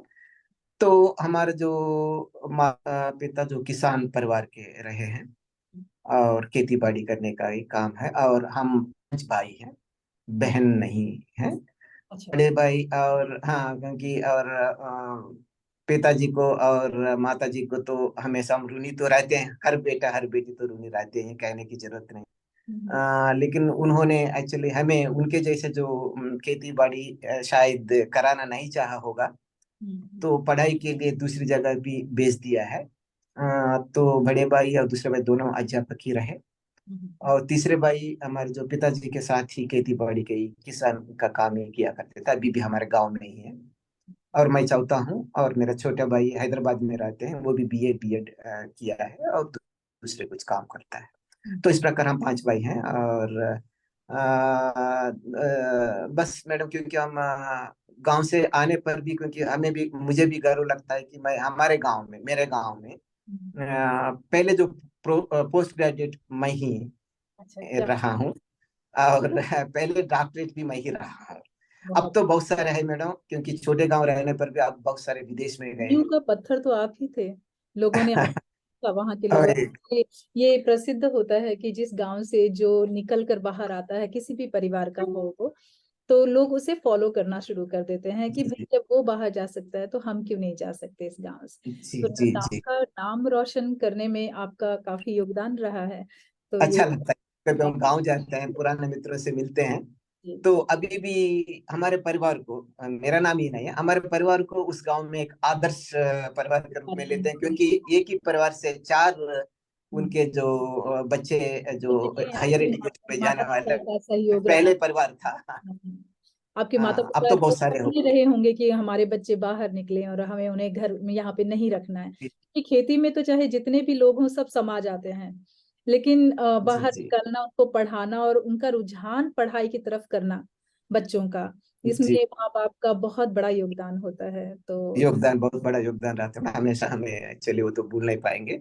और अच्छा लगता है कि हमारे गांव के लोग भी हमें एक उदाहरण के रूप में लेते हैं। जो छोटे बच्चों को भी कहते हैं कि आप इस प्रकार आगे बढ़ना है, ऐसा कुछ। सिर्फ गांव ही नहीं, अब हिंदी भाषा को लेकर आप आगे बढ़े हैं दक्षिण भारत के होकर के, तो यह वो भी भारत में अपने आप में एक उदाहरण है कि किसी मतलब भारतीय होना और अपनी भाषा या अपनी राष्ट्रीय भाषा को सीखना, राजभाषा को सीखना, ये जी अपने जी आप में एक बहुत अच्छी कला है और इसे सीखना चाहिए। तो आप इस चीज को भी प्रमोट कर रहे हैं, तो आपके साथ एक और एडिशनल क्या कहते हैं, गति जुड़ गई है, अचीवमेंट जुड़ गया है। या अच्छा लगता है मैडम, हमें भी एक्चुअली ये सब देखकर। अच्छा लगा आपसे बातचीत करके राव जी। तो हम अब अपने प्रोग्राम को आगे बढ़ाते हुए अगले प्रश्न की ओर चले। जी हाँ। तो आपके दी गई जानकारी के अनुसार जो हमें पता ज्ञात हुआ कि नई दिल्ली द्वारा प्रकाशित राजभाषा सहूलियतकार, तो अपने जी कार्यकाल में आपने यह पुस्तक लिखी, राजभाषा सहूलियतकार। जी तो जी स्टाफ या मतलब जो आपके अधिकारी थे उनके लिए और जो कार्यकर्ता थे वहां के, उनके लिए ये बहुत उपयोगी साबित हुई। जी जी तो जिसके लेखक आप थे, ये बहुत बड़ी बात है कि आपने पूरी पुस्तक आपने लिखी। तो आपने जी किस संदर्भ को इस पुस्तक में प्रस्तुत किया है और इसे विस्तार पूर्वक आपकी जुबानी हम जानना चाहेंगे। इस पुस्तक को लिखने में आपकी प्रेरणा का स्रोत क्या रहा है? जी। मैडम, जैसे क्योंकि मेरा जो 33 साल की सेवा जो राजभाषा के कार्यान्वयन से संबंधित रही है। और राजभाषा कार्यान्वयन बोले तो इसमें अनुवाद क्षेत्र भी है, हिंदी प्रशिक्षण क्षेत्र भी है, और हिंदी में काम करने कराने से संबंधित क्षेत्र भी है। ये तीनों मिलकर ही जो राजभाषा का कार्यान्वयन होता है। तो इसमें जब मैं सेवा कर रहा था तो एक पुस्तक हमने अपने पुस्तकालय के लिए मंगवाए थी, जो राजभाषा नीति और कार्यान्वयन, हरिबाबू कांसल, हरिबाबू कांसल उन्होंने उस को लिखा है।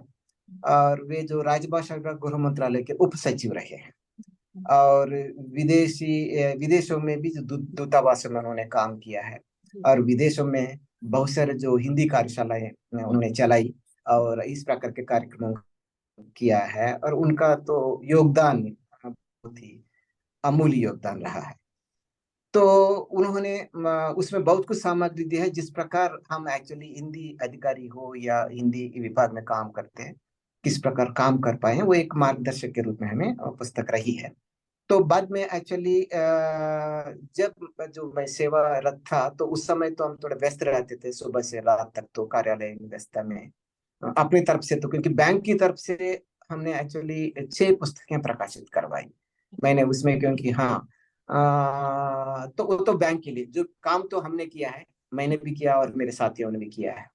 और संपादन कार्य मैंने भी किया, और सहयोग, संपादन सहयोग उनसे भी मिला है, अपने जो कोलिग से भी मिला है।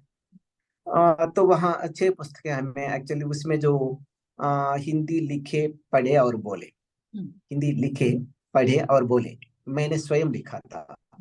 आ, पहले हमें हिंदी लिखना आना चाहिए, बाद में पढ़ना आना चाहिए, बाद में बोलना आना चाहिए, इस प्रकार मेरे में मन में आया था। इसलिए इसका जो शीर्षक ऐसा दूं, हिंदी लिखे पढ़े और बोले। तो इसका खासकर एक्चुअली जब मैं तमिलनाडु में काम कर रहा था, इसका मैं थोड़ा इस बुक से पहले थोड़ी सी पृष्ठभूमि दे रहा हूँ मैडम, अगर आपके पास समय हो। बिल्कुल बिल्कुल, समय ही समय है, आप बताएं। जी। तो जब मैं जो कोयम्बतूर में था, जो तमिलनाडु में कार्यरत था, तो उस समय एक तमिलनाडु की स्थिति तो बाकी राज्यों की स्थिति से थोड़ा अलग रहती है, क्योंकि वहाँ जो प्राइमरी लेवल में भी जो हिंदी नहीं पढ़ाई जाती थी गवर्नमेंट स्कूल्स में, और 6ठी क्लास से 7वीं क्लास से वहाँ थोड़ी बहुत पढ़ाई होती थी। तो वहाँ बहुत सारे सरकार स्कूल्स में जितने भी पढ़कर आए हैं, उनके पास जो हिंदी की क्षमता, काम करने की क्षमता नहीं होती थी, हिंदी लिख नहीं पाते थे, हिंदी पढ़ नहीं पाते थे। हमारे एम्प्लॉयज, जहां तक मैं मेरे जो एम्प्लॉयज के बारे में कह रहा हूँ, तो उस समय जब मैं वहां था तो हम जो गाइडेंस प्रोग्राम्स किया करते थे, वर्कशॉप्स किया करते थे, हर बैंकों द्वारा किया जाता है, हर सेंट्रल गवर्नमेंट ऑफिस में यह काम होता है। तो मुझे लगा उस समय, क्योंकि यहाँ थोड़ा बाकी राज्यों की तुलना में हमारे जो एम्प्लॉयज जो हैं, वो बहुत सारे एम्प्लॉयज जो हिंदी को समझ नहीं पा रहे हैं, पढ़ नहीं पा रहे हैं, तो इनको बेसिक लेवल पर एक जो गाइडेंस की जरूरत है। सीधा वर्कशॉप में बुलाकर कुछ हम बोलने से वो तो कुछ ऑफिशियल काम है, इसलिए दिन भर बैठ के जाएंगे, लेकिन तो फल तो शून्य रहेगा। तो उस समय मुझे लगा कि ऐसा नहीं है, इनको हिंदी सिखाने के लिए क्या काम करें बेसिकली। तो उस प्रकार सोचकर एक सरल जो हिंदी मार्गदर्शिका मैंने बनाए, स्वयं लिखा है। और उस हमारे विभाग में एक अनुराधा विजयन, एक तमिलनाडु के ही मैडम रही है। और उनकी पढ़ाई और सब कुछ लखनऊ में हुई थी, जिस प्रकार जो आपकी पढ़ाई वगैरह जो महाराष्ट्र में हुई थी। तो उनके जो पिताजी की जो नौकरी की वजह से वो लखनऊ में उनको रहना पड़ा, तो उस प्रकार वो थोड़ा हिंदी में कंफर्टेबल रही है बात कर। जी जी। तो एक सुविधाजनक रही है, तो उनका सहयोग भी मैंने लिया है अपने विभाग में। तो इस प्रकार एक छोटी सी किताब हमने निकाली है, लेकिन उसको हमने जिराक्स करवा के सभी एम्प्लॉयज को सप्लाई किया था और गाइडेंस प्रोग्राम्स वगैरह किए थे। बाद में जो हमारे जो हेड ऑफिस को वह काम अच्छा लगा, तो हेड ऑफिस वालों ने उसको पब्लिश, बैंक की तरफ से पब्लिश करवा के संपूर्ण पूरे बैंक को उन्होंने सप्लाई किया था। तो उसके बाद हमने एक्चुअली राष्ट्रीय स्तर की संगोष्ठियों का आयोजन किया है हमारे बैंक में। जब मैं हेड ऑफिस में था, सभी बैंकों के कर्मचारियों को बोला प्रकार, जिस प्रकार हम संगोष्ठियों का राष्ट्रीय स्तर पर किया था, राष्ट्रीय स्तर पर हिंदी प्रतियोगिताओं का आयोजन किया था, केवल हमारे बैंक के लिए नहीं है, सभी समूचे बैंकिंग इंडस्ट्री के लिए और इंश्योरेंस कंपनी के लिए। तो उस समय हमने जो सामाजिक और आर्थिक विकास में सरकार की विभिन्न महत्वपूर्ण पहल और बाद में वैकल्पिक वितरण चैनल और बैंकरों और ग्राहकों के लिए वरदान एवं चुनौती, इस प्रकार के विषय को हम सेमिनार विषय लेकर बैंकिंग में सेमिनार्स कंडक्ट करवाए थे हिंदी में। और उनके जितने भी आर्टिकल्स आए हैं, उसके जो चुनिंदा आर्टिकल्स को लेकर उसका हमने जो संपादन किया है, उसको हम बुक्स के रूप में प्रकाशित किया है। तो ये सब तो हमने एक्चुअली, इसके अलावा बहुत सारे जो हेल्प लिटरेचर वगैरह हमने बहुत सारी तैयार की है जब हम बैंक में रहते थे, तो हिंदी को फैलाने के लिए। तो उस समय मुझे समय नहीं मिल रहा था, लेकिन मेरे मन में था, क्योंकि हरिबाबू कंसल साहब ने जिस प्रकार एक किताब लिखी है, क्योंकि इम्प्लीमेंटेशन में जो काम कर रहे हैं उनकी सुविधा के लिए। और अभी तो समय, क्योंकि वो तो एक्चुअली 30 साल पहले की बात रही है उस पुस्तक निकल कर, तो इस बीच में बहुत सारे जो परिवर्तन आए हैं, जो सरकारी दिशा निर्देश में बहुत सारे परिवर्तन आया, और कार्य के जो स्वरूप में बहुत सारा परिवर्तन आया है, और अंतर्राष्ट्रीय स्तर पर भी हिंदी के विकास में परिवर्तन आया है, आवश्यकताएं बढ़ गई हैं। तो इसके अनुसार हम उसी को एक आधार मानते हुए एक अलग ढंग से एक पुस्तक हम तैयार करें, ताकि एक मार्गदर्शिका के रूप में जो अब केंद्र सरकार के कार्यालय में काम कर रहे हैं, गाइडेंस हो जाए वो। हाँ, एक गाइडेंस जो बने, सो उसको मन में रखकर रिटायर होने के बाद मैंने टेकअप की। और उसमें जो गवर्नमेंट के जो सेंट्रल गवर्नमेंट के जितने भी गाइडलाइंस है कॉन्स्टिट्यूशन के, और बाद में एनुअल प्रोग्राम होम मिनिस्ट्री द्वारा हर वर्ष वार्षिक कार्यक्रम निकाला जाता है, उसमें वर्ष भर में क्या क्या काम करना चाहिए, जो एक मदवार सूचना दी जाती है, टारगेट्स दिए जाते हैं, तो उसके हिसाब से मैंने इस किताब में दिया है। तो इसमें मान लीजिए, मैं एक एग्जांपल के तौर पर कहना चाहूंगा, उदाहरण के तौर पर, राजभाषा नीति तो हर पुस्तक में दी जाती है, क्योंकि जब इस प्रकार की पुस्तकें बनाई जाती हैं तो पहले ही जो अध्याय होता है राजभाषा नीति। तो उसके अलावा जो प्रैक्टिकली व्यावहारिक रूप से हमें क्या काम करना चाहिए, मान लीजिए आप हिंदी दिवस आयोजित करना चाहेंगे आपके कार्यालय में, आपकी संस्था में, तो हिंदी दिवस तो हम जानते हैं, क्योंकि एक बार हिंदी अफसर के रूप में नियुक्ति होने के बाद, हिंदी अध्यापक के रूप में नियुक्ति होने के बाद हिंदी दिवस मनाना हम सोचते हैं कि बड़ी बात नहीं है, क्योंकि कुछ प्रतियोगिताओं का आयोजन करना और हाँ, ये सांस्कृतिक कार्यक्रमों का आयोजन करना और कुछ रिफ्रेशमेंट्स अरेंज करना, कुछ किसी एक वक्ता को आमंत्रित करना, एक रिपोर्ट बनाना, पेपर में दे देना। लेकिन हमें, अगर हम उसका एनालिसिस करेंगे, उसका विश्लेषण करेंगे, तो कभी कभी जिन्होंने उसका आयोजन किया है, तो उनको महसूस होता है कि शायद मैं इस जो क्षेत्र में, मतलब इस दृष्टि से मैंने इसको जस्टिफाई नहीं कर पाया है, यहाँ मेरी कमी रही है, मुझे इस प्रकार का करना चाहिए था। सो उस प्रकार की कुछ कमियां हमें, अगर हम प्रश्न करें, स्वयं प्रश्न करें, तो हमें पता चल जाता है। नहीं तो मित्रों के द्वारा पता चल जाता है, आपको इस प्रकार करना चाहिए था, नहीं तो अपने जो उच्च अधिकारियों द्वारा कुछ सजेशंस, सुझाव मिल जाते हैं कि आप इस प्रकार किया कर सकते थे। जो बीच में गैप था, जी, कुछ इस प्रकार के जब होते हैं, तो मैं भी इस प्रकार के कुछ अनुभव स्वयं किया है, मेरी कमियों का भी मैंने अनुभव किया है। तो इस प्रकार एक्चुअली, तो इन सभी एंगल्स को ध्यान में रखकर हिंदी सप्ताह या हिंदी माह, हिंदी दिवस आप मनाना चाहेंगे शुरू से लेकर अंत तक आप किस प्रकार जो स्टेप वाइज आप आगे बढ़ेंगे और किस प्रकार आप एक्चुअली गवर्नमेंट गाइडलाइंस पर ध्यान देंगे। हाँ, और कार्यालयीन कार्रवाई किस प्रकार आप शुरू करेंगे। केवल आप मौखिक रूप से जाकर सर मैं हिंदी दिवस हमें हिंदी दिवस करना करेंगे, ठीक है करो, ऐसा नहीं है, क्योंकि आप कार्यालयीन तौर पर किस प्रकार आप पूरी रूपरेखा सिस्टमैटिकली बतानी पड़ती एक है। प्रणालीबद्ध ढंग से हाँ जाएंगे। जी जी जी, किस प्रकार की जो आप सतर्कता आप बिल्कुल। बरतेंगे।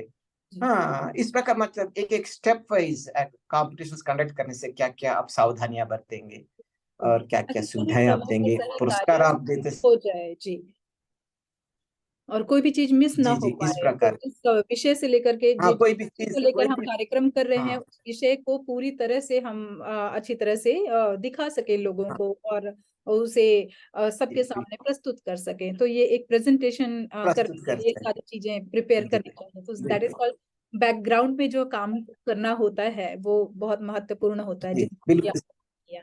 जी बिल्कुल सही कहा। इस प्रकार हर एक चैप्टर को इसी लिया मैडम, चाहे आप निरीक्षण को ले लीजिए, चाहे हाँ ऑफिशियल लैंग्वेज कमिटी मीटिंग्स को ले लीजिए, टाउन ऑफिशियल लैंग्वेजेस को ले लीजिए, हाँ हाँ, क्वार्टर रिपोर्ट सबमिशन को ले लीजिए, अवार्ड सबमिशन को ले लीजिए, हर एक में हम इस प्रकार के इस लिए तरह थे। और इसके साथ साथ मैंने क्या सोचा, क्योंकि जो स्नातक स्टडीज में रहते हैं, जो स्नातकोत्तर स्टडीज में अध्ययन करते हैं, पीएचडी करते हैं, जो आप जो अध्ययन क्षेत्र में जाना चाहेंगे, अध्ययन कार्य करना चाहेंगे, उनके लिए इस पुस्तक से कुछ फायदा मिले। तो उसको भी सोचकर मैंने इसमें कुछ कुछ जनरल चैप्टर्स भी जोड़ दिया है। जैसे जो हिंदी सेवा संस्थाओं के बारे में जी एक चैप्टर मैंने रखा है, जी और जी। बाद में जो आईटी टूल्स के बारे में एक चैप्टर रखा गया है। हम्म, और गृह मंत्रालय की तरफ से और भारत सरकार की तरफ से जो जितने भी जो पुरस्कार दिए जाते हैं हम्म, हिंदी सेवियों के लिए, उसके बारे में एक चैप्टर रखा गया है। और हिंदी वर्कशॉप्स का एक चैप्टर रखा गया है, हिंदी ट्रेनिंग्स का एक चैप्टर रखा गया है, और राजभाषा नीति का तो है ही। तो हम्म, इस प्रकार बाकी लोगों के लिए भी इससे कुछ फायदा मिले। जी जी, बहुत इसका जो प्रतिक्रिया भी अच्छी रही, और बहुत सारे लोगों ने समीक्षा भी की है, जी। और बहुत ही सकारात्मक समीक्षा भी रही है, क्या और बात। अच्छा भी लगता है। और जी जी जी बहुत बहुत अच्छा लगता है कि हम जो भी कार्य करें इससे लोगों को सहूलियत मिल रही है, जी और जी, हाँ सही, उसी इससे दृष्टि हाँ से। जी, उस चीज से वो सीख पा रहे हैं और उनके लिए वो एक गाइडेंस बनकर सामने आ रही है। तो हम जो सिखाना चाहते थे, जो करना चाहते थे, वो कार्य सफल हुआ। तो जी बिल्कुल, जी आपकी बात इसीलिए सहूलियत का बिल्कुल। नाम भी मैं इसलिए हाँ जानबूझकर रखा है मैडम। जी हाँ, जी। क्योंकि कुछ मित्रों ने भी कहा था हिंदी राजभाषा ये हिंदी शब्द है, हम्म, और सहूलियतकार उर्दू शब्द है, हम्म, अब दोनों को क्यों जोड़ते हैं, कोई दूसरा शीर्षक देख लीजिए। हम्म, लेकिन मुझे तो, क्योंकि ऐसे जो बहुत सारे जो हमने देखा है, क्योंकि हिंदी उर्दू मिक्सड, हिंदी अरबी मिक्स के भी बहुत सारे जो वाक्य और शब्द हम बात करते रहते हैं, और हम लेखन में भी देखते हैं। हम्म, तो इसलिए, क्योंकि मुझे तो पता नहीं लगा, तो मैंने सोचा राजभाषा सहूलियतकार भी रहा है, और कुछ मित्रों ने समर्थन भी किया है, आप नहीं, रख सकते सहूलियत कर हम आम भाषाओं में बोलते ही हैं कि सहूलियत हैं। होना, जी मतलब जी जी, कि हम सहूलियत। आसान होता। हाँ, जिस कार्य को हम जैसे करने जा रहे हैं, किसी चीज गाइडेंस लेने से अगर वो सहूलियत हो जाती है, उसमें सरलता आ जाती है, तो ये जी जी गाइडेंस का एक अर्थ निकलता है कि हमने बिल्कुल सही गाइडेंस। बिल्कुल, तो चलिए हम अब फैसिलिटेट कर। आगे आपसे एक और सवाल पूछना चाहते हैं कि राजभाषा जी प्रयोग से जुड़े केंद्र सरकार के संगठन, समितियां और अन्य संस्थान हिंदी भाषा के विस्तार हेतु किस प्रकार कार्य करती है? जी, मतलब जैसे ये बैंक क्षेत्र में या गवर्नमेंट सिस्टम में जो हिंदी को लेकर के, कि जैसे आपने बताया कि बैंक में इस तरह से हिंदी को सिखाया जाता है ताकि वो राजकाज की भाषा सीख सके, तो ये हर क्षेत्र में होता है वहाँ के जो सरकारी कार्यालय हैं? जी जैसे मैंने कहा था, केंद्र सरकार से जुड़े जितने भी जो संगठन हैं, जितने भी संस्थाएं हैं, और जितने भी कार्यालय हैं, सभी में जो हिंदी का प्रयोग करना अनिवार्य है। हम्म, और जहाँ तक जो हिंदी को बढ़ावा देने में और हिंदी का प्रयोग बढ़ाने में, प्रोत्साहित करने में केंद्र सरकार की समितियां हैं मैडम। केंद्र सरकार ने स्तरीय समितियों का गठन किया है। इसमें केंद्र समिति सबसे उच्च समिति है, केंद्रीय हिंदी समिति। इसका जो अध्यक्ष प्रधानमंत्री महोदय होते हैं, और उसके बाद 6 मंत्रालयों के मंत्रियों को इसके सदस्य बनाया जाता है। और इसके अलावा इसमें ABC रीजन्स बोलते हैं हिंदी में काम कराने के लिए, और हिंदी में कहें तो क, ख और गा क्षेत्र बोलते हैं। मतलब जो मातृभाषा और हिंदी प्रभाव के दृष्टि से हिंदी मातृभाषी क्षेत्रों को हम का क्षेत्र में लेते हैं, और हिंदी से प्रभावित अधिकतर प्रभावित राज्यों को खा क्षेत्र में लेते हैं, जैसे महाराष्ट्र और गुजरात को। और हिंदी तर क्षेत्रों को हम गा क्षेत्र में लेते हैं, सी रीजन में, मतलब जिनकी मातृभाषा हिंदी नहीं है। सो उनकी मातृभाषा के आधार पर का ख गा क्षेत्रों के आधार पर उनको लक्ष्य दिए जाते हैं। क्योंकि अगर आप का क्षेत्र में पत्राचार में 100% आपको हिंदी में काम करना है, पत्र हिंदी में भेजना है, उनका लक्ष्य 100% होता है। तो आपको गा क्षेत्र में साउथ में आकर इनका लक्ष्य 55% होता है। तो क्योंकि सभी को एक समान आप हिंदी में काम करने के लिए कह नहीं पाएंगे, और भारत के कार्यालय में हिंदी का प्रयोग किस प्रकार कर पाएंगे, इसका विकास कर पाएंगे, उस पर चर्चा होती है।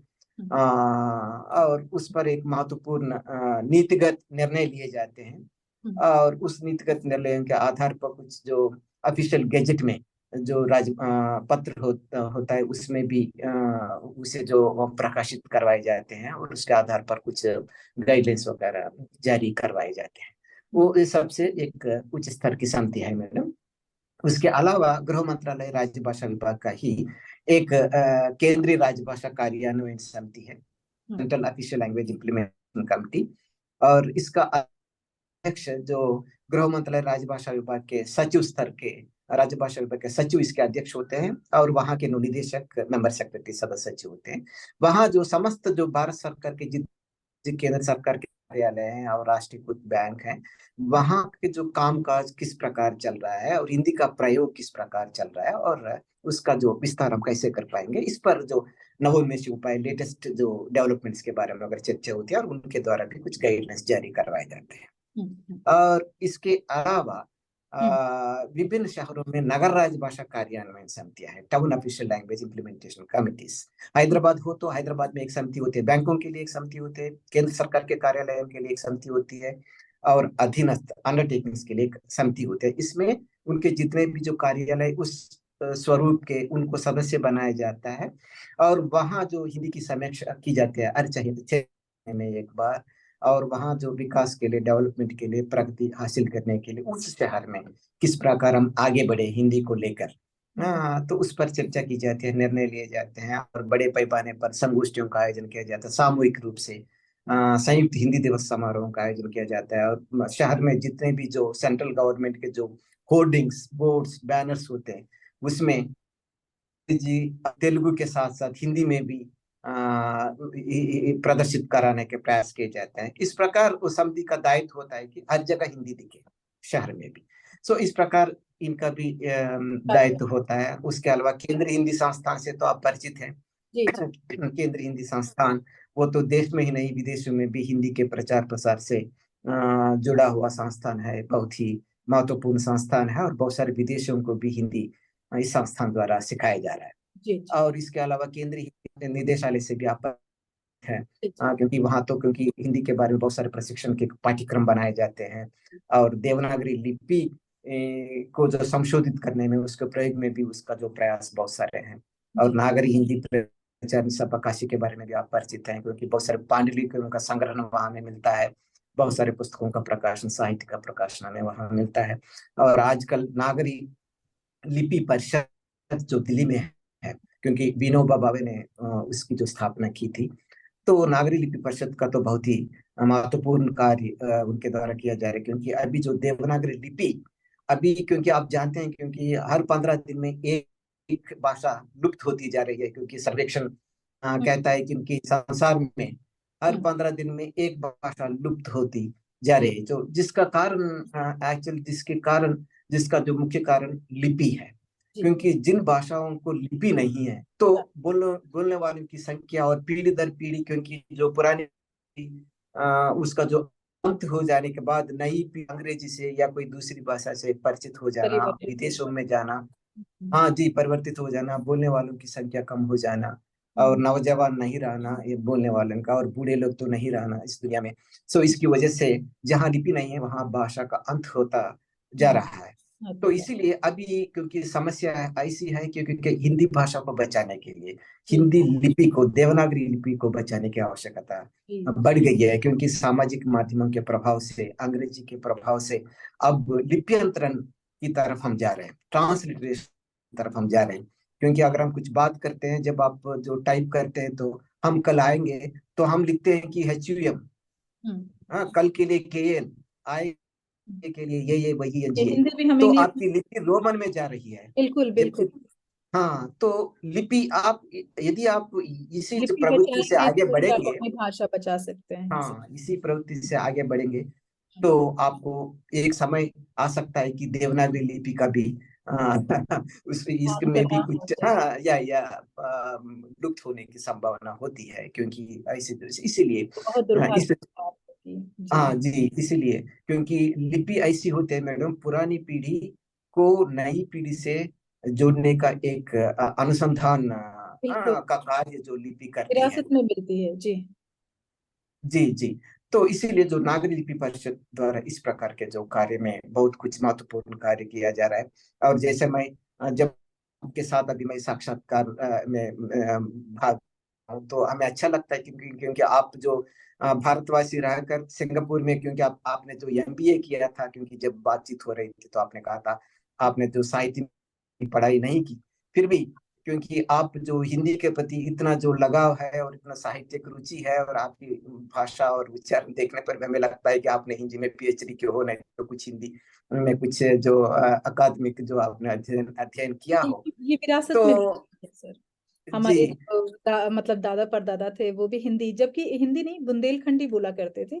लेकिन जैसे अच्छा, जैसे हम आगे की ओर आए तो जब हमने किताबें पढ़नी शुरू की तो हमें बहुत मतलब ऐसे ऐसा लगा नहीं कि कुछ ऐसा पढ़ रहे हैं जो हम नहीं जानते हैं। जो जी, हमारा बेस हिंदी का ही था, तो इस वजह से जो हिंदी है वो भाषा मतलब जुबान पे इस तरह से बैठी हुई है और इतनी सरलता से बाहर निकल रही है, तो बिल्कुल, यही कह बहुत सकते हैं कि अच्छा ये है। हमें विरासत में मिली हुई है। और शायद इसीलिए भगवान ने, ईश्वर ने हमें चुना है इस बात के लिए कि आपको जो विरासत में दिया गया है इसका प्रचार प्रसार करें, इसे ना, बचाएं। बहुत खूब, बहुत खूब, क्योंकि ऐसे जो हमारे जो हिंदी भाषी मित्र भी, क्योंकि मैं इस क्षेत्र में रहने कर बहुत सारे मित्र हैं, क्योंकि अपने देश में ही और विदेश में भी, जैसे हम ऐसे अपने जो आभासी क्षेत्र का विकास होने के बाद हम बहुत सारे लोगों से परिचय भी होता रहा, तो बहुत सारे मित्रों को हमने देखा है, क्योंकि अपने, लेकिन बहुत कम लोगों को मैंने देखा है जो हिंदी साहित्य से जुड़े नहीं रहे हैं, क्योंकि उनका कार्य क्षेत्र अलग रहा है। लेकिन हिंदी भाषा के प्रति इस प्रकार के जो कार्य करना, इस प्रकार के साहित्यिक विकास संबंधी कार्यक्रम करना बहुत कम लोगों को मैंने देखा है। और इसके अलावा बड़ी बात जो है, आपने जो, क्योंकि विश्व साहित्य सेवा संस्थान की स्थापना की है, और वो भी सिंगापुर में, दूसरे देश में, और उसकी प्रभारी रही हैं, और इस प्रकार के इतने अच्छे कार्यक्रम कर रहे हैं, और मैंने आपके फेसबुक में हो या बहुत सारे कार्यक्रम भी मैं देखता धन्यवाद। रहता हूँ, बहुत अच्छा लगता है मैडम। क्योंकि मैं ना इस बात का उल्लेख इसलिए कर रहा हूँ, क्योंकि जब जो समितियों की बात हो रही थी, तो कर की समितियां ही नहीं, क्योंकि दुनिया भर में, देश भर में बहुत सारे जो स्वैच्छिक हिंदी सेवा संस्थाएं हैं, सेवी संस्थाएं हैं, जिसके माध्यम से हिंदी का प्रचार प्रसार बहुत कुछ हो पा रहा है। जी क्योंकि जो सरकार की बात अलग है, क्योंकि सरकार की दृष्टि हमेशा वैसी रहती है कि राष्ट्रीय शिक्षा नीति के अनुसार, राज्य शिक्षा नीति के अनुसार किस प्रकार जो हिंदी सिखाएं, उनका ध्यान उस तरफ रहता है। लेकिन जब जो आपकी जैसे जो संस्थाएं हैं, जो हिंदी सेवी संस्थाएं हैं, तो आपका जो विचार अलग सा, दृष्टिकोण अलग सा रहता है। आप जितना ज्यादा हो सके लोगों के पास पहुंचे, और लोगों को हिंदी के बारे में हम कुछ कहें, ऐसे कुछ इस प्रकार के जो कार्यक्रम किया करते हैं, तो अच्छा लगता है। इनका योगदान भी बहुत कुछ है मैडम, बहुत सारे जो ऐसे संस्थाएं हैं। तब बहुत बहुत धन्यवाद, आपने इस बात को बहुत महत्व दिया और इसलिए हम आपको यहाँ पर लेकर आए हैं ताकि आप दर्शकों को ये चीज बता सकें कि आपने भी मतलब आपने जिस तरह से हिंदी का उत्थान किया और हिंदी से प्रेम किया, लगाव किया, क्योंकि आपके भारत की भाषा है और हिंदी से जुड़े हुए हम लोग भी बाहर निकलकर हिंदी से जुड़े रहकर कार्य कर रहे हैं, तो कहीं ना कहीं हम एक भाषा को बहुत ही अच्छी तरह से जान पा रहे हैं और लोगों को जानने के लिए कह रहे हैं।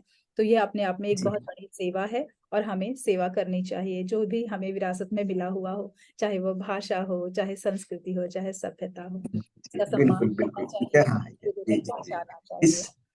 इस संबंध में मेरे एक छोटा सा भी एक एक्चुअल सुझाव भी देना चाहता हूँ मैडम, आपत्ति ना हो।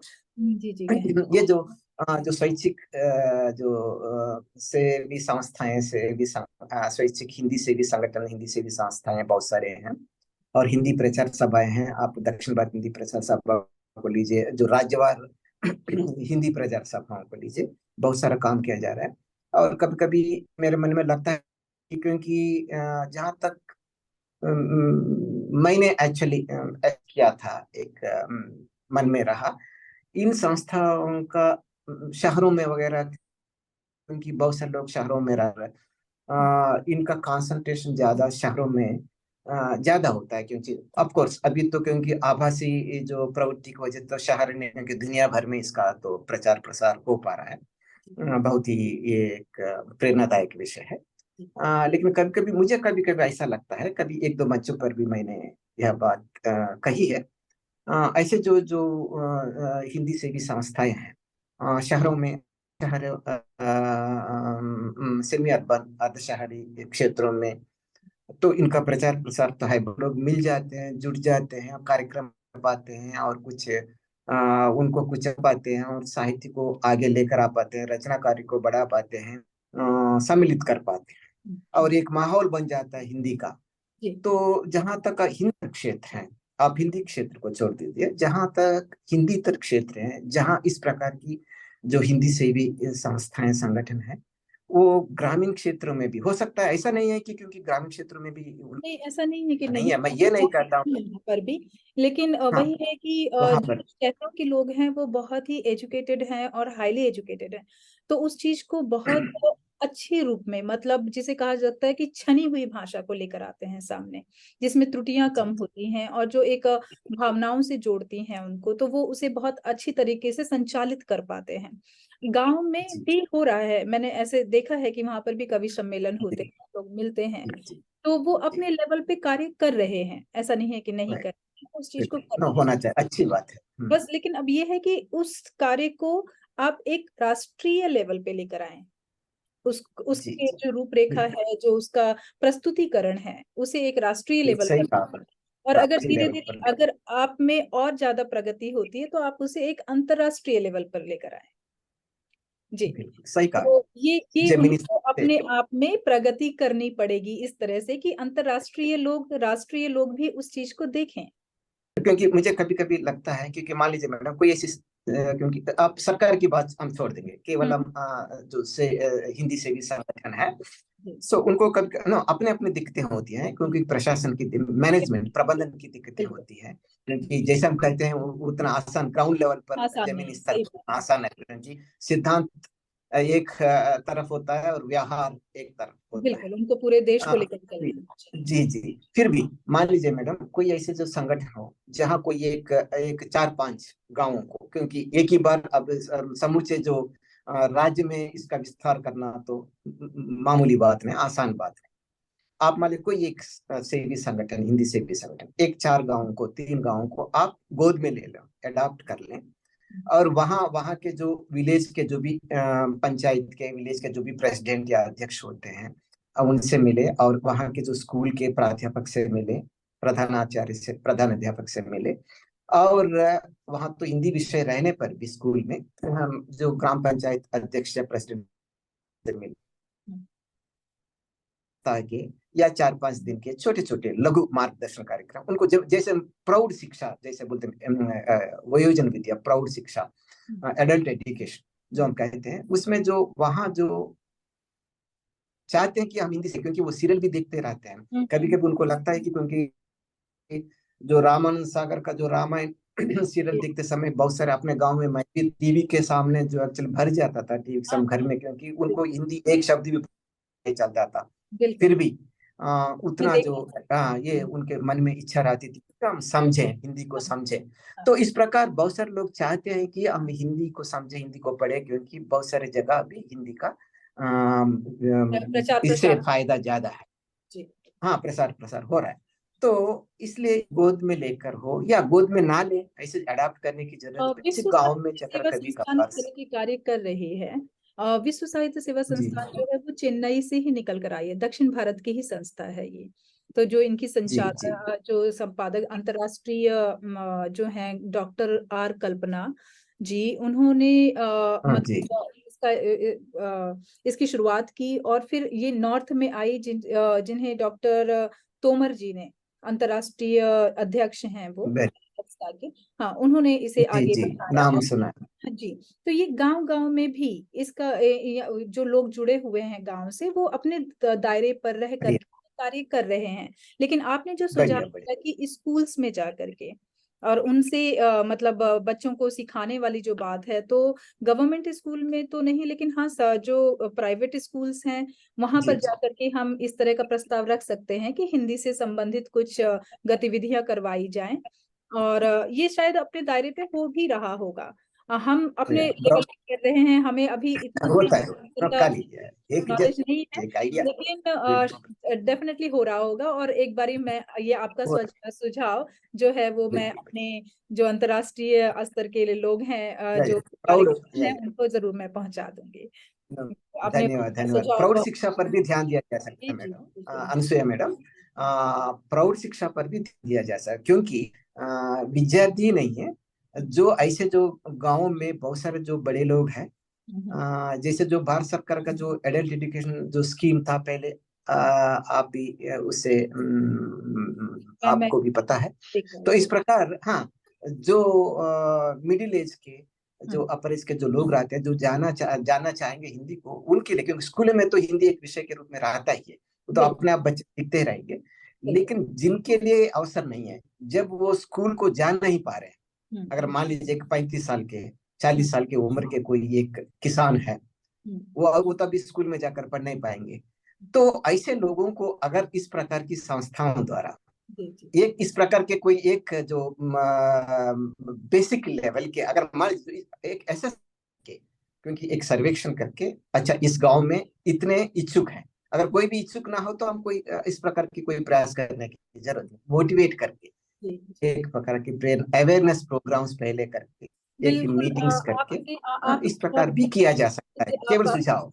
जैसे आप अभी रिटायर्ड हो चुके हैं, तो आपको हिंदी बहुत अच्छी आती है, धारा प्रवाह हाँ हिंदी बोलते हैं, और आपने किताबें भी, बिल्कुल बिल्कुल जैसे आप बिल्कुल। अपने गांव जाते हैं, जैसे आपने बताया इस कि आप प्रकार। अपने गांव के लिए एक जी रोल मॉडल हैं, तो आप डेफिनेटली ऐसे लोगों को इकट्ठा कर सकते हैं, और हमारी जी संस्था जी आपको पूरी तरह से सहयोग करेगी। तो आप चाहें तो शुरुआत हम अपने आपसे जी ही। जी, बहुत बहुत धन्यवाद। एक बार मैंने अपने गांव में प्रस्ताव भी रखा था। जी जी, एक बार अपने गांव में अपने मित्रों के साथ प्रस्ताव भी रखा था। जी फिर भी जैसा आपने कहा था, हम भी अगली बार जब कभी जाएंगे जी तो कुछ ऐसी मैं भी मेरे मन में था। बिल्कुल बिल्कुल सर। तो चलिए हम आप कार्यक्रम को आगे बढ़ाते हुए अगले सवाल की ओर चलते हैं कि आज तक के जीवन काल में आपको बहुत से पुरस्कारों से नवाजा गया। पुरस्कारों ने आपके आत्मविश्वास को किस प्रकार एक श्रेष्ठ हिंदी पुस्तक रचनाकार बनने में सहायता की? तो पुरस्कार मिलने से डेफिनेटली एक मोटिवेशन तो मिलता ही है। तो कहीं ना कहीं आपको ऐसे लगा कि मुझे पुरस्कारों के मतलब पुरस्कार मिलने से आपको ऐसी एक इच्छा जागी कि मैं एक पुस्तक लिखूं, या मैं अपने आप को इस लेवल पे समझ रहा हूँ कि मैं पुस्तक लिख सकता हूँ? जी, इससे तो प्रोत्साहन मिला है मैडम, क्योंकि जब कभी हम कुछ लिखते हैं, जब कभी हम कुछ बोलते हैं, तो उसका अगर अपने जो मैडम जो ह्यूमन नेचर ऐसा होता है कि, क्योंकि हम तो एक मानव जो है, मनुष्य जो है सामाजिक प्राणी है, जी तो हम तो समाज में ही रहते जी हैं। क्योंकि इर्द गिर्द के लोगों से अगर कुछ प्रशंसा मिलती है, तो हम जब समाज में रहते हैं, सामाजिक प्राणी हैं, क्योंकि तो हमें लगता है कि अपने इर्द गिर्द के लोग, हम जो भी कार्य करते हैं, तो दूसरों के लिए इससे कुछ फायदा मिले, और दूसरे लोग इसकी तारीफ भी करें, इसकी प्रशंसा भी करें, तभी हम आगे बढ़ पाते हैं। आगे बढ़ पाते हैं। और कभी कभी हम तारीफ लेने के लिए या प्रशंसा प्राप्त करने के लिए काम करना, इस प्रकार की भावना किसी के भी मन में ना हो।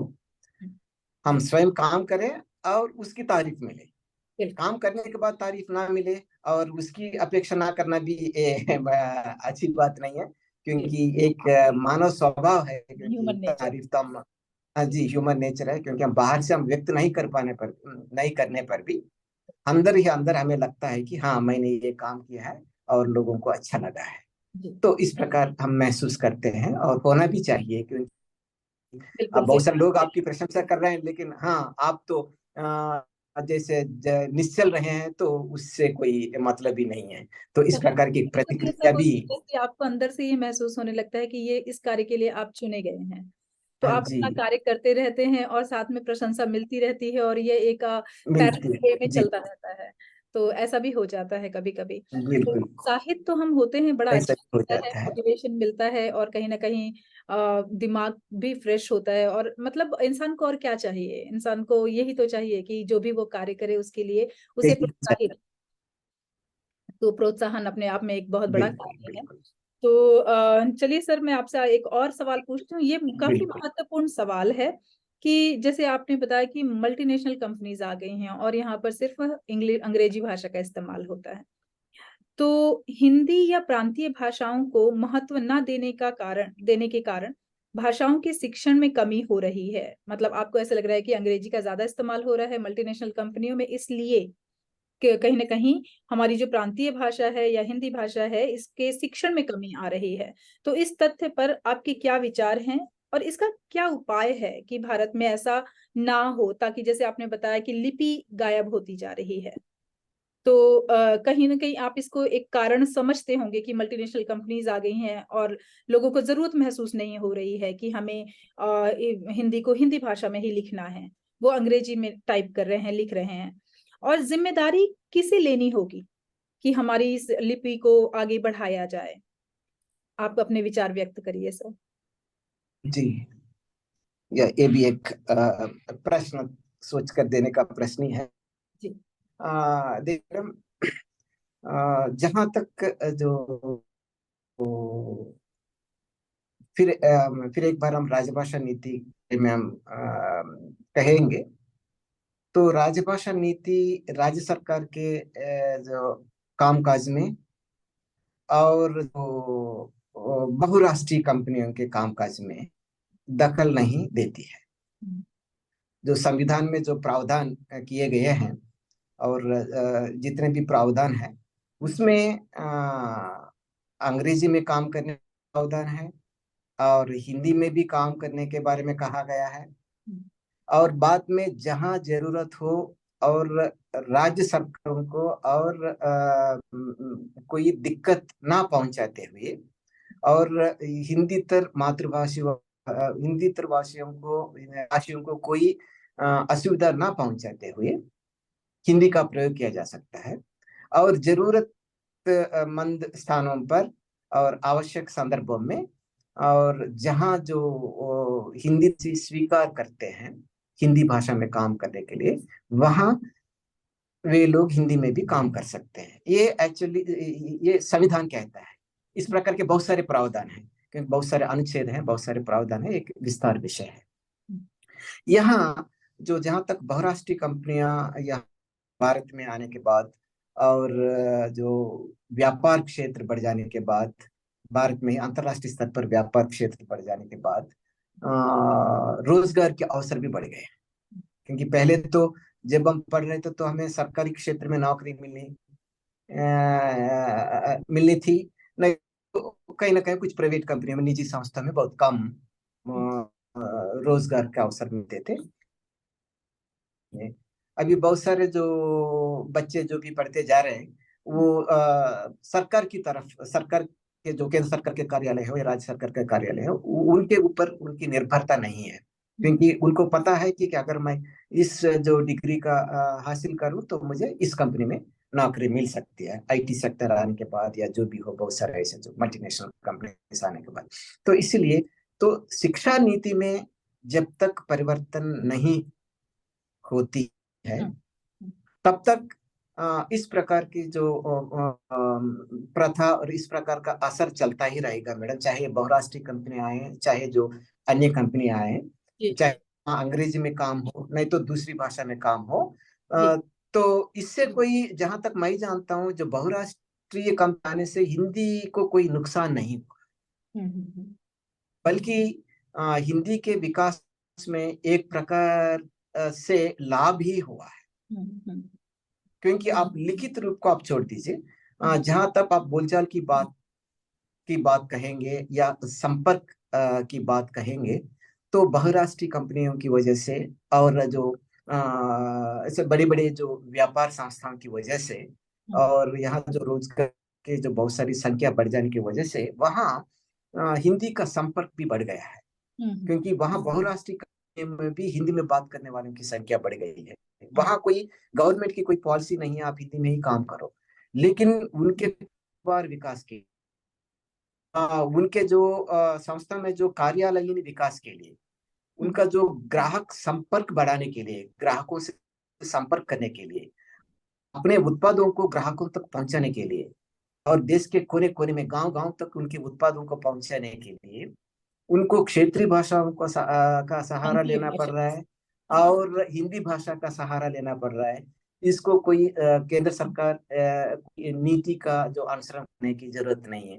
तो इसलिए आप देखिएगा, आप प्राइवेट बैंक में जाए, HDFC बैंक में जाए, ICICI बैंक में जाए, न कोई अन्य संस्था में जाए, प्राइवेट संस्था में जाए, तो विप्रो कंपनी में जाए, कोई है ना, इस प्रकार के जितने भी जो प्राइवेट, वहां आपको क्षेत्रीय भाषा के भी कुछ हेल्प लिटरेचर, सहायक साहित्य मिल जाता है, फॉर्म्स मिल जाते हैं, और बोर्ड्स मिल जाते हैं, बैनर्स मिल जाते हैं, और हिंदी में भी जो उनका जो प्रदर्शन होता है।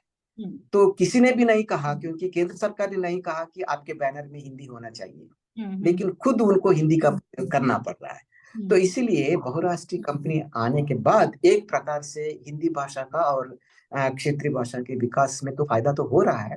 और देखिए मैडम, क्योंकि अब अंग्रेजी माध्यम के तो बहुत सारे स्कूल्स हो गए, हिंदी माध्यम के स्कूल्स कम होते जा रहे हैं, और क्षेत्रीय भाषा माध्यम के स्कूल्स कम होते जा रहे हैं। लेकिन हिंदी को एक विषय के रूप में, जिस प्रकार मैंने कहा, स्नातक स्तर तक हिंदी को एक अनिवार्य विषय के रूप में राष्ट्रीय शिक्षा नीति में अगर वो संशोधन करेंगे, अगली शिक्षा नीति में भी अगर इसको ले आएंगे, तो हिंदी कभी मिटेगी नहीं, जी।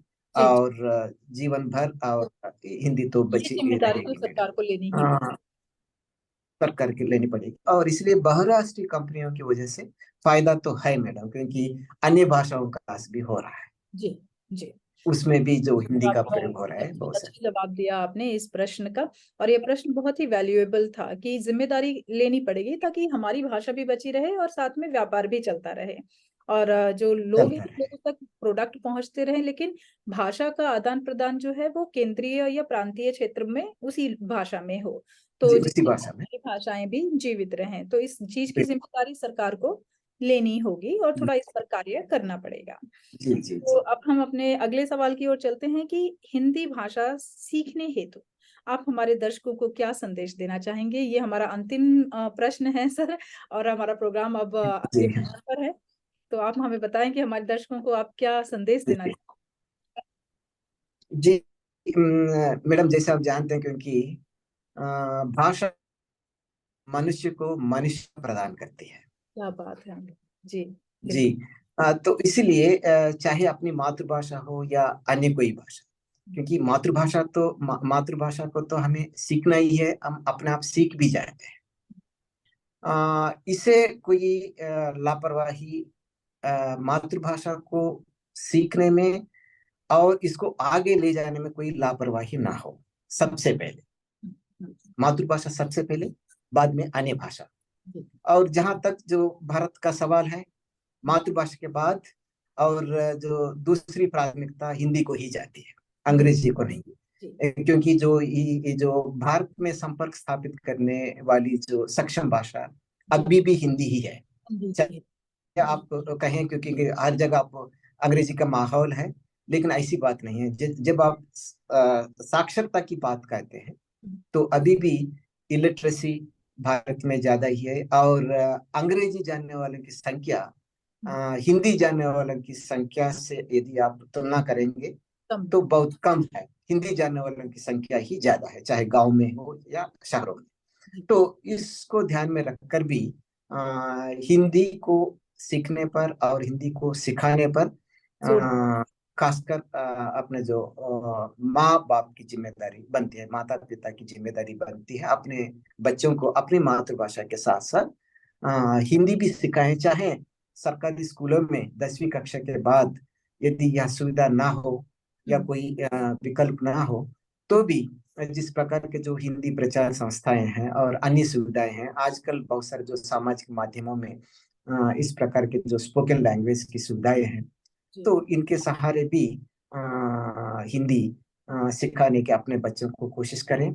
और दूसरा, आजकल हम बहुत सारे उदाहरण देख रहे हैं क्योंकि बहुत सारे जो बच्चे विदेश जा रहे हैं, और हर गांव में, पहले तो गांव में एक नई बात, एक प्रकार का ऐसा लगता था कि एक सपना जैसा लगता था। जी जी जी। अब ऐसा नहीं है, शहरों से ज्यादा गांवों से बच्चे विदेशों में जाकर उन्नत विद्या उच्च स्तर की पढ़ाई कर और वहीं नौकरी करके बसते जा रहे हैं। तो इससे मातृभाषा और हिंदी भाषा को भी नुकसान पहुंचता जा रहा है। हाँ, इसका कारण उनके जो दिमागी सोच है, क्योंकि उनके मन में, कई लोगों के मन में ऐसा है, क्योंकि अभी हम अपनी मातृभाषा की जरूरत नहीं है, अपने जो हिंदी भाषा की जरूरत नहीं है, क्योंकि हम एक्चुअली अफ्रीका में बस गए हैं, नहीं तो न्यूजीलैंड में बस गए हैं, नहीं तो कहीं दूसरी जगह बस गए हैं, वहां तो हम अंग्रेजी से हमारा कामकाज चल रहा है, इतनी सारी बातें। क्योंकि बड़े की बात छोड़ दीजिए, उनके जो बच्चे हैं, जी मान लीजिए अब मैं हूँ, मेरे बेटा अमेरिका में है, मेरी बात छोड़ दीजिए, क्योंकि मैं हिंदी जानता हूँ, तेलुगु जानता हूँ, क्योंकि इस पीढ़ी के लोग तो जानते हैं। और मेरे बच्चों को भी देख लीजिए, मैं उनको हिंदी पढ़ाया था और तेलुगु भी सिखाया था, उनसे भी कोई चिंता नहीं है। और ये तीसरी पीढ़ी जो होती है, जो उनके जो बच्चे होते हैं, तो वो तो उनकी जो प्राथमिक स्तर से शिक्षा वहां अमेरिका में होती है या दूसरी जगह होती है, तो उस संदर्भ में इस प्रकार के संदर्भ अब ज्यादा हैं। तो ऐसे संदर्भ में माँ बाप की जिम्मेदारी अति महत्वपूर्ण जिम्मेदारी होती है, बिल्कुल सही कहा। क्योंकि वो ना, अंग्रेजी तो उनको पढ़ना ही है, क्योंकि वहाँ माध्यम वही है, कोई बिल्कुल। कोई विकल्प नहीं है। मान लीजिए आप सिंगापुर में हैं, तो आपके बच्चे अगर छोटे हैं, तो वहां तो अंग्रेजी माध्यम में पढ़ना है, विकल्प नहीं है। बिल्कुल। लेकिन अपनी जिम्मेदारी बनती है कि वो अंग्रेजी में ही पढ़े, कोई हमें कोई चिंता नहीं है, पढ़ना भी चाहिए, नहीं तो वहां वो सर्वाइव नहीं कर सकते। अपनी मातृभाषा भी सीखें। तो मातृभाषा को सिखाने में और माँ बाप की जिम्मेदारी ज्यादा होती है। उनको अलग से सिखाइए, नहीं तो आप स्वयं सिखाइए, आप उनसे बात कीजिए, बिल्कुल आप उनको उसमें प्रोफिशिएंसी दिलाइए। और बच्चों को, क्योंकि ऐसा ना कहें कि क्योंकि हम हिंदी में, हम तो अपने घर में तो हिंदी में ही बात कर रहे हैं, तेलुगु में ही बात कर रहे हैं, फिर भी बच्चे नहीं सुन रहे हैं क्योंकि उनके फ्रेंड्स पूरा अंग्रेजी के हैं, इसलिए हम जितना भी कहें वो लोग इसको ग्रास्प नहीं कर पा रहे हैं। ऐसी बातें तो ये बहाने की बात मैं मानता हूँ। सही हाँ बात हाँ है। ये माँ बाप की क्योंकि जिम्मेदारी है और ये करना। हाँ, जी जी, बच्चों के पास धारणा शक्ति होती है, केवल जो माँ बाप की, जो बड़ों की लापरवाही की वजह से ही वो अपनी भाषा से दूर हो जाते हैं। तो बिल्कुल। इस प्रकार की स्थिति उत्पन्न ना हो, तो ज्यादातर बड़े लोग और माता पिता अपनी मातृभाषा को और हिंदी भाषा को सिखाने में विशेष ध्यान दें। या इस प्रकार जाने से ही बहुत ही हम अपनी संस्कृति को बचा सकते बहुत ही सुंदर संदेश आपने दिया और बहुत ही भावनात्मक कि बच्चे अपनी जड़ों से जुड़े रहें हैं। और जी जी अपनी मातृभाषा अपनी जड़ें होती हैं, जी जी जिसमें भले ही हम उसमें भावना व्यक्त न कर पाए, लेकिन बच्चों को जानना चाहिए कि ये हमारी मातृभाषा है, क्योंकि उसी से जुड़े हुए हमारे ग्रंथ पुराण सब हैं और सब संस्कृत जान पाते हैं। पूजा पाठ है। तो बच्चों को ये जानना सचमुच में बहुत जरूरी है, नहीं तो अपने दादा परदादा से भी वो लोग बात नहीं कर पाएंगे, बिल्कुल सही। संपर्क टूट जाता है, संपर्क संपर्क टूट टूट जाता है, जाता है। माध्यम नहीं रहा तो संपर्क तो टूट ही जाता है।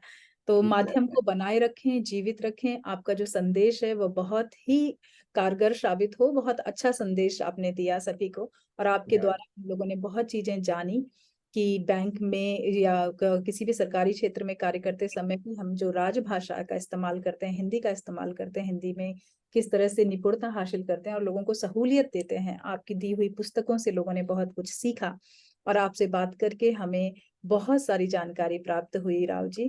और हम चाहेंगे कि अगली बार भी आप कभी ये मौका मिले तो फिर से आप आए और हमारे दर्शकों को बहुत सारी चीजें अपनी आपके एक्सपीरियंस के बारे में बताएं।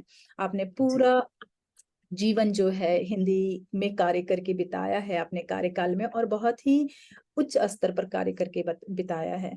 तो आपसे मिलकर, आपसे बात करके हमें अपना सौभाग्य प्राप्त हुआ। हमें बड़ा अच्छा लगा आपसे बात करके और हमें आशा है कि हमारे दर्शकों ने आपकी बातों से बहुत कुछ सीखा होगा।